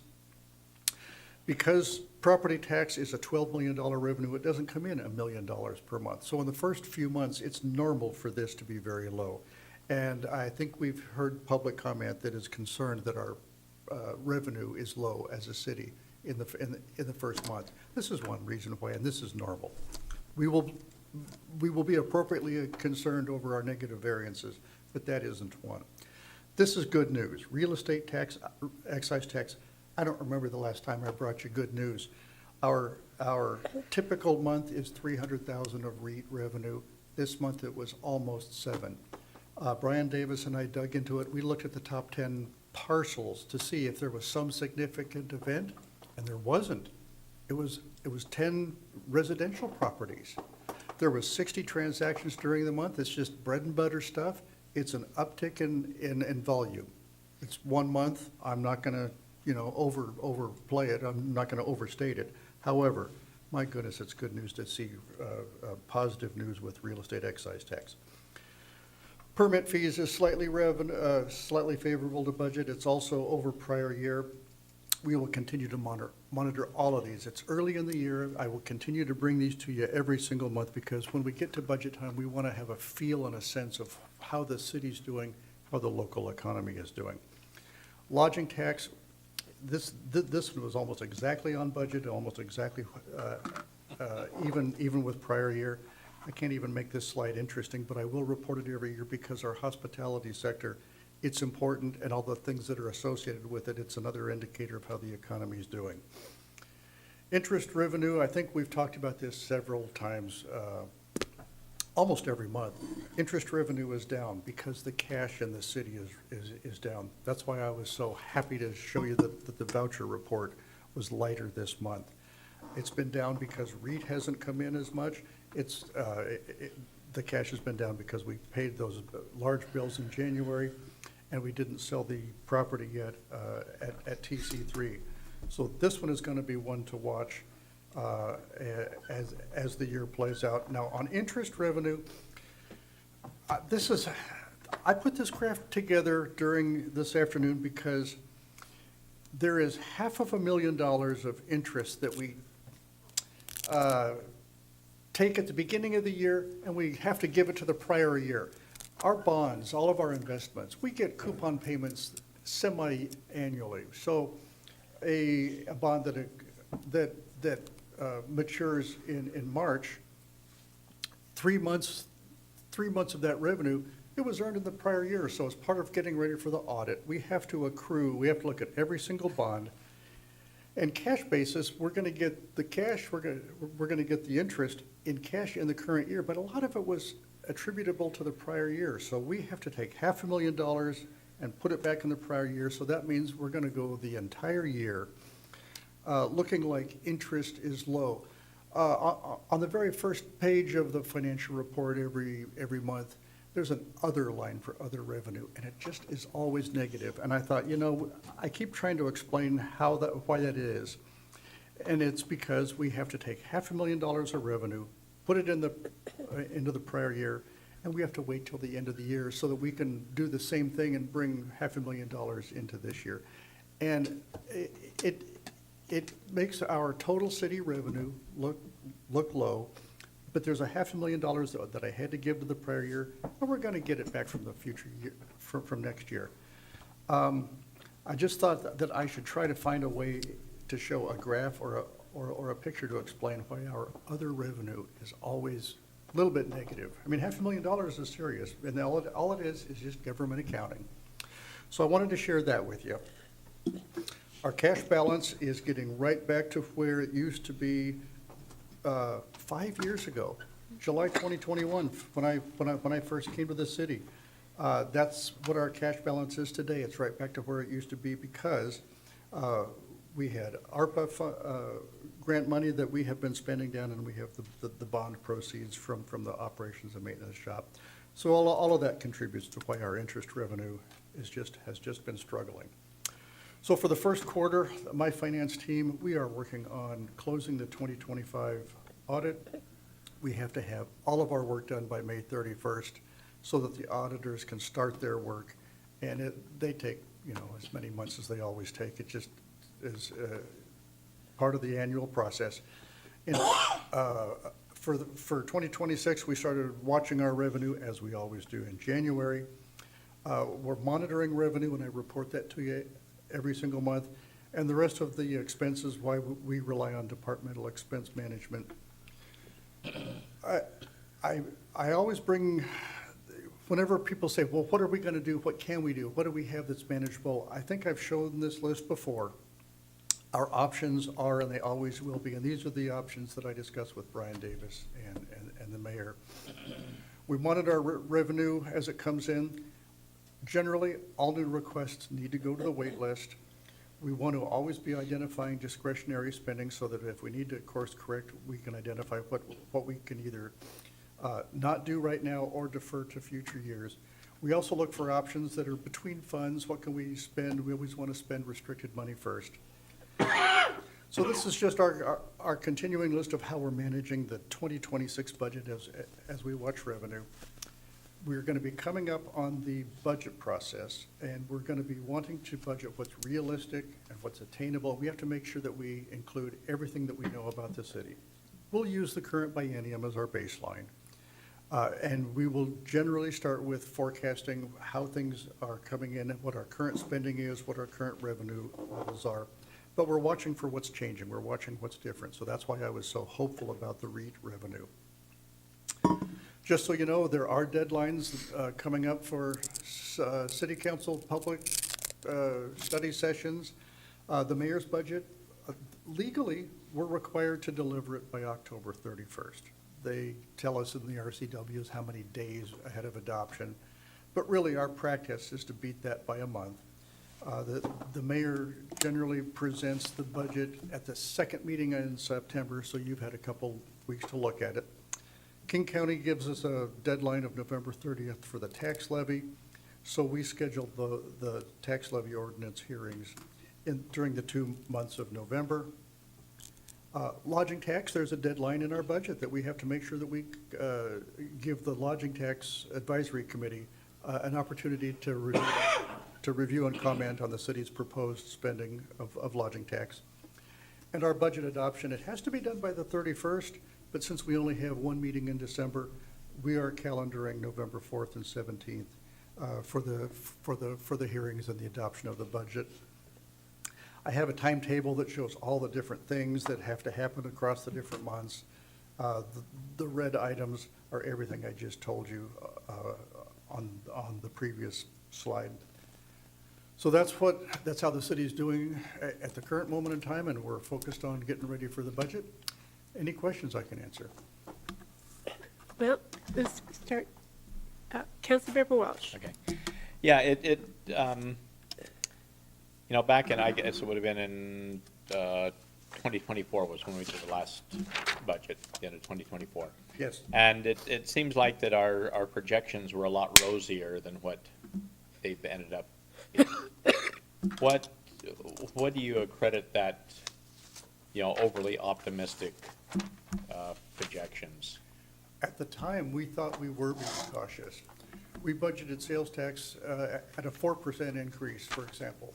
It had been coming in above 4%, so we thought we were being cautious. Again, the philosophy is always to try to budget enough revenue so that we can reasonably approve all the spending that all the different departments are going to do, staffing and all that. It's just a fuzzy crystal ball. So I would, this is a more rhetorical question. Sounds like that this time around, we're going to be a lot more, even much more conservative than. I think we have to be. Yeah. So, okay. All right. Thank you. Council President. Thank you. On page 128, it's a general and street fund summary, and the ending fund balance for year-to-date actual 2025 is 11,168,055. And then under 2026, the annual budget beginning fund balance is 13,520,687. Why aren't those numbers the same? I'm sorry, I can't find the first number that you said. It was 11, on page, That, yeah, it's on a, page 128, you said 11 million. yeah, the ending fund, total ending fund balance, 11,168,055. And then, Oh, I see, thank you, okay. and then you go up to the beginning fund balance for 2026 under annual budget. And I realize the budget's a working document and things change and as they should. But why isn't that number the same? Off the top of my head, I haven't a clue, but it's because, I'm sure it's because we're working on our, I'm sure it's because we are still continuing to work on our 2025 audit accruals. But let me confirm that to you, Okay. because you're right, they should be one and the same. Oh, good. Well, I was looking at that thinking, I'm laughing because we didn't spot that. and then on page 140, which I'm trying to get to.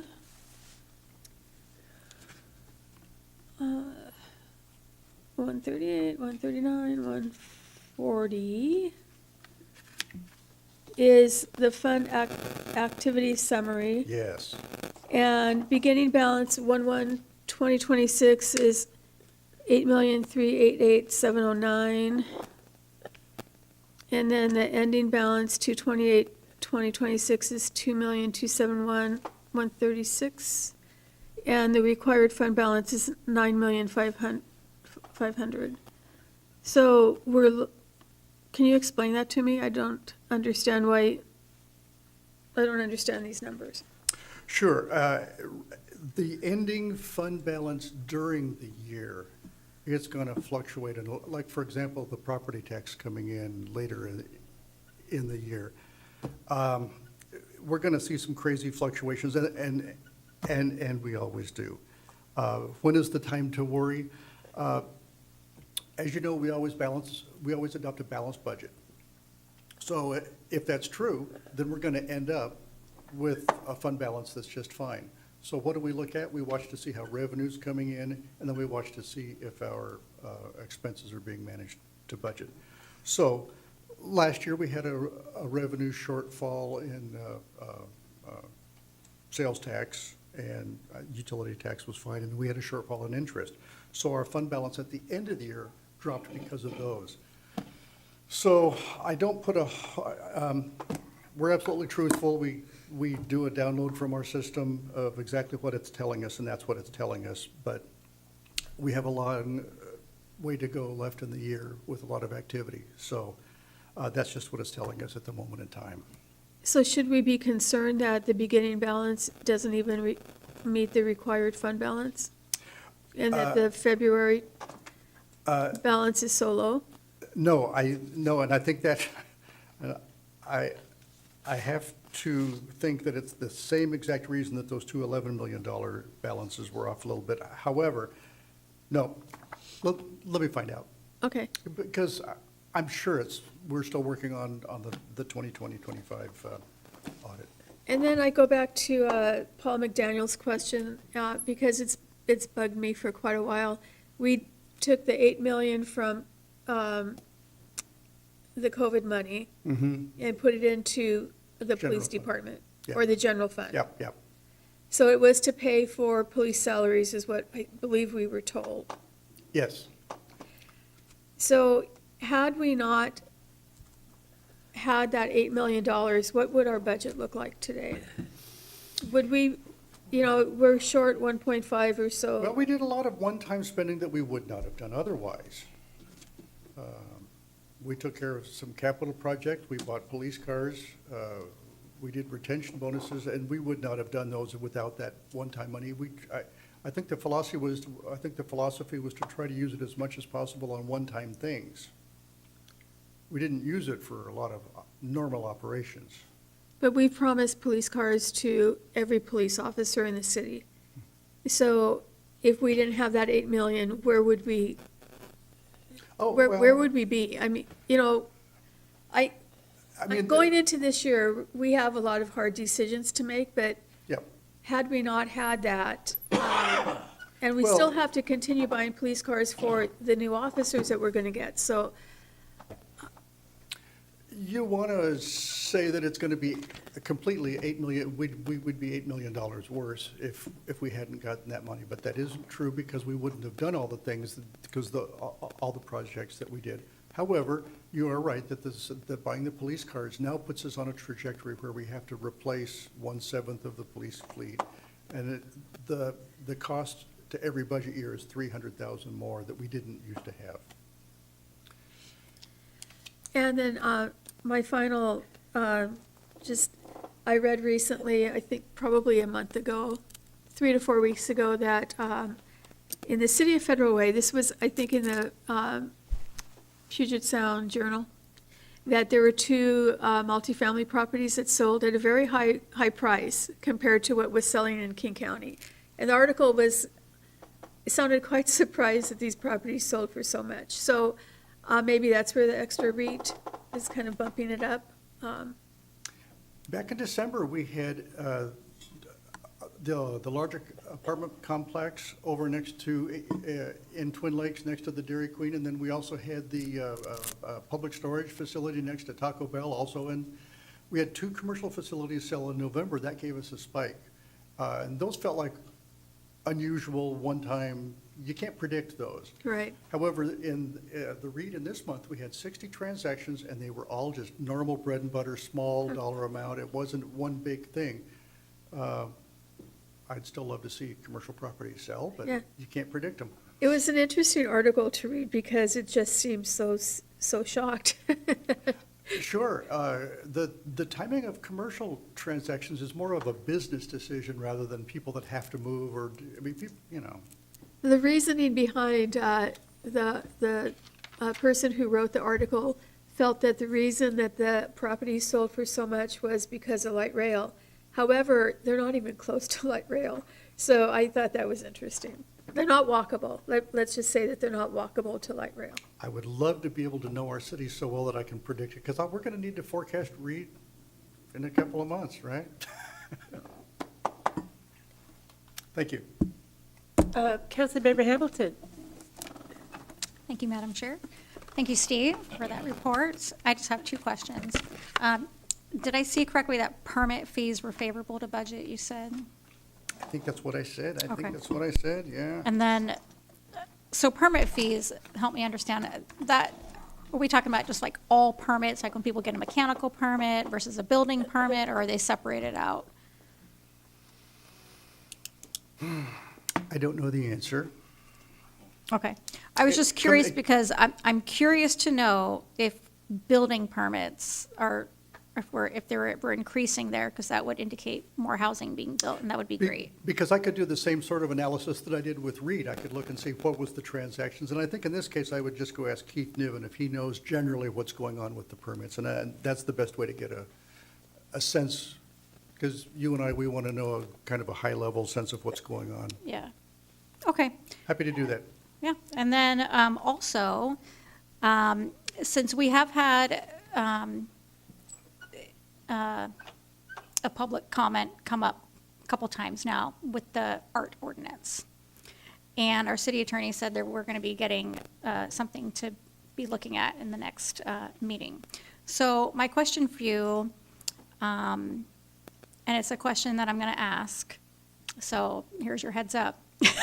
I want to know if 2%, if we were to follow the ordinance as it's written, if 2% were added to every maintenance project in the city, every maintenance project that cost over $25,000, which is all of them, what would the total additional cost be? And how is that going to tie into the public art ordinance that we will be discussing? I want to know what, if we were to follow that, when we say if we say we want to follow that to the T, what's that going to cost us? Because I think we're going to be surprised at how much that costs us. And that is a big enough project that I don't have the staff resources to really get to the right number, because I think the ordinance talks about construction and repairs, things like fencing or, repairs that the Right. city does all over the place. Right. But yet, in our budget, every 2 years, we have a capital budget. That would be anything over $5,000 that has a useful life over 1 year or more. And we do a lot of that. We have a lot of infrastructure in our public works and in our parks budgets. 2 years ago, just that spending was $8 million. Now, a lot of it was street overlay. It might have been potholes. It might have been park playgrounds. So if we're looking at construction and we're looking at repairs, I know it's in the millions, but I don't have, Just a ballpark would be helpful. Just. Yeah, we'll if It's ballpark in it the for you. millions, We'll have that's to, something, so- that's significant. We'll ask the other directors to estimate what their departments have spent on that and get back to you. Okay. we have facility managers that have, Okay. I just think it's important, if this is something we're going to be voting on, updating that ordinance, I think we need to know what we're voting on. right, and also in the budget, in the out years, we know that we could be facing some significant spending for Dumas Bay, for the Performing Arts Center, for the Community Center. We've seen large repair projects there for City Hall. We don't know when and we don't know where, but we know that there is the possibility, just because the city owns these buildings, in the budget book, we've asked the Parks Department to list the facility costs that they might know about. Now, things like boiler repair, that's, I don't know how artistic. And there's no public-facing, Right. we're not going to put art on the boiler. So I, guess- Or on top of so the so roof. we can point to, $20 million in the Parks Department and in the Public Works. I'm not even sure. But yes, we can get some ballparks, but it's going to be astronomical numbers. Okay, well, that's helpful in and of itself, and I dislike making up numbers. I know. But in all honesty, we know that on our wish list or our wait list, we know that we have some possibility of some facilities repairs and maintenance, so. Thank you. That's And, real- and for the record, I also love public art, but I also love being fiscally responsible, so. Sure, we don't want to add costs that are not discretionary, non-discretionary, yeah. Yeah, thank you. Councilmember Walsh? Yeah, I think this question would really be more for Ryan. Can you give us kind of a preview of what, No, okay, no, I can't, sorry. We'll talk about it at the next meeting. okay, And I haven't vetted it fully with my boss, so I'm not going to get in front of this okay, tonight. yeah. I mean, it seems to me as though with that 2% for the arts, I mean, it needs to be for capital projects, not, Yeah. And I don't think there's a consensus on where we're going to end up. So there's going to be a debate, and I would Yeah. like to be Yeah. prepared for that before we yeah, start. for You know- other capital improvements that are not new projects, I don't see how we can afford it as much as I mean, I'm a big proponent of the arts also, but we need to be realistic, so. City Attorney and I are committed to being straight with you and giving you everything you want to know, but we also have to stick to a published agenda, and it's not on this agenda. So, And I appreciate the heads up, because we do want to be able to come back with a yeah, better informed answer. okay. So I think if you go back to the minutes from when we first started 30 years ago, we adopted the City of Kirkland's code, and it may have been an oversight and at that point, I don't know what the percentage was for the arts in the City of Kirkland, but you might just double check what their code is today to see if it's changed at all, but I think that was just Well, I'll look at that. a miss. I mean, all of our code from that era was basically taken from somewhere else. We didn't really Correct. invent a lot of it. And what we did is we took it and then we tweaked it. So the 2% number is somewhat unique. Right. That's higher than most of the other places. It is, But yeah, I'll take a look at that. yeah, thank you.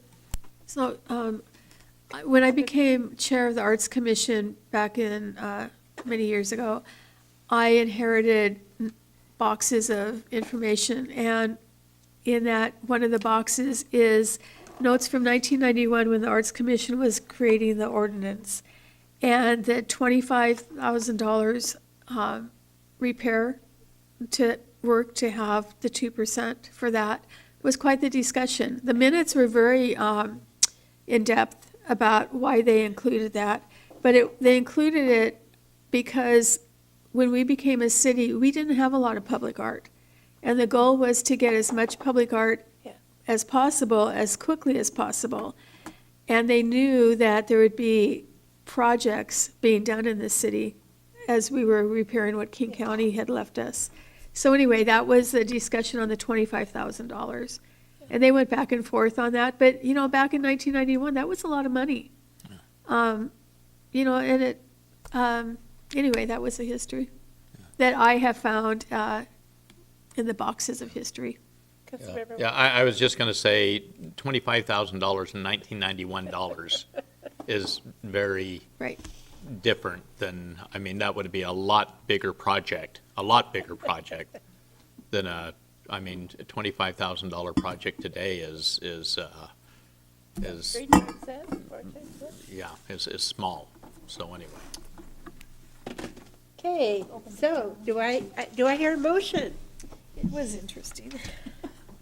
So moved? I think you got to say what it is. though. Do I need to say, that Yeah. works, Brian. No, Let's see here, let me, Are we on the last item still? yeah, We have to The motion is I don't have to it. forward the Jackie holds it. financial report to the February 2026, or sorry, to the April 7, 2026 consent agenda for approval.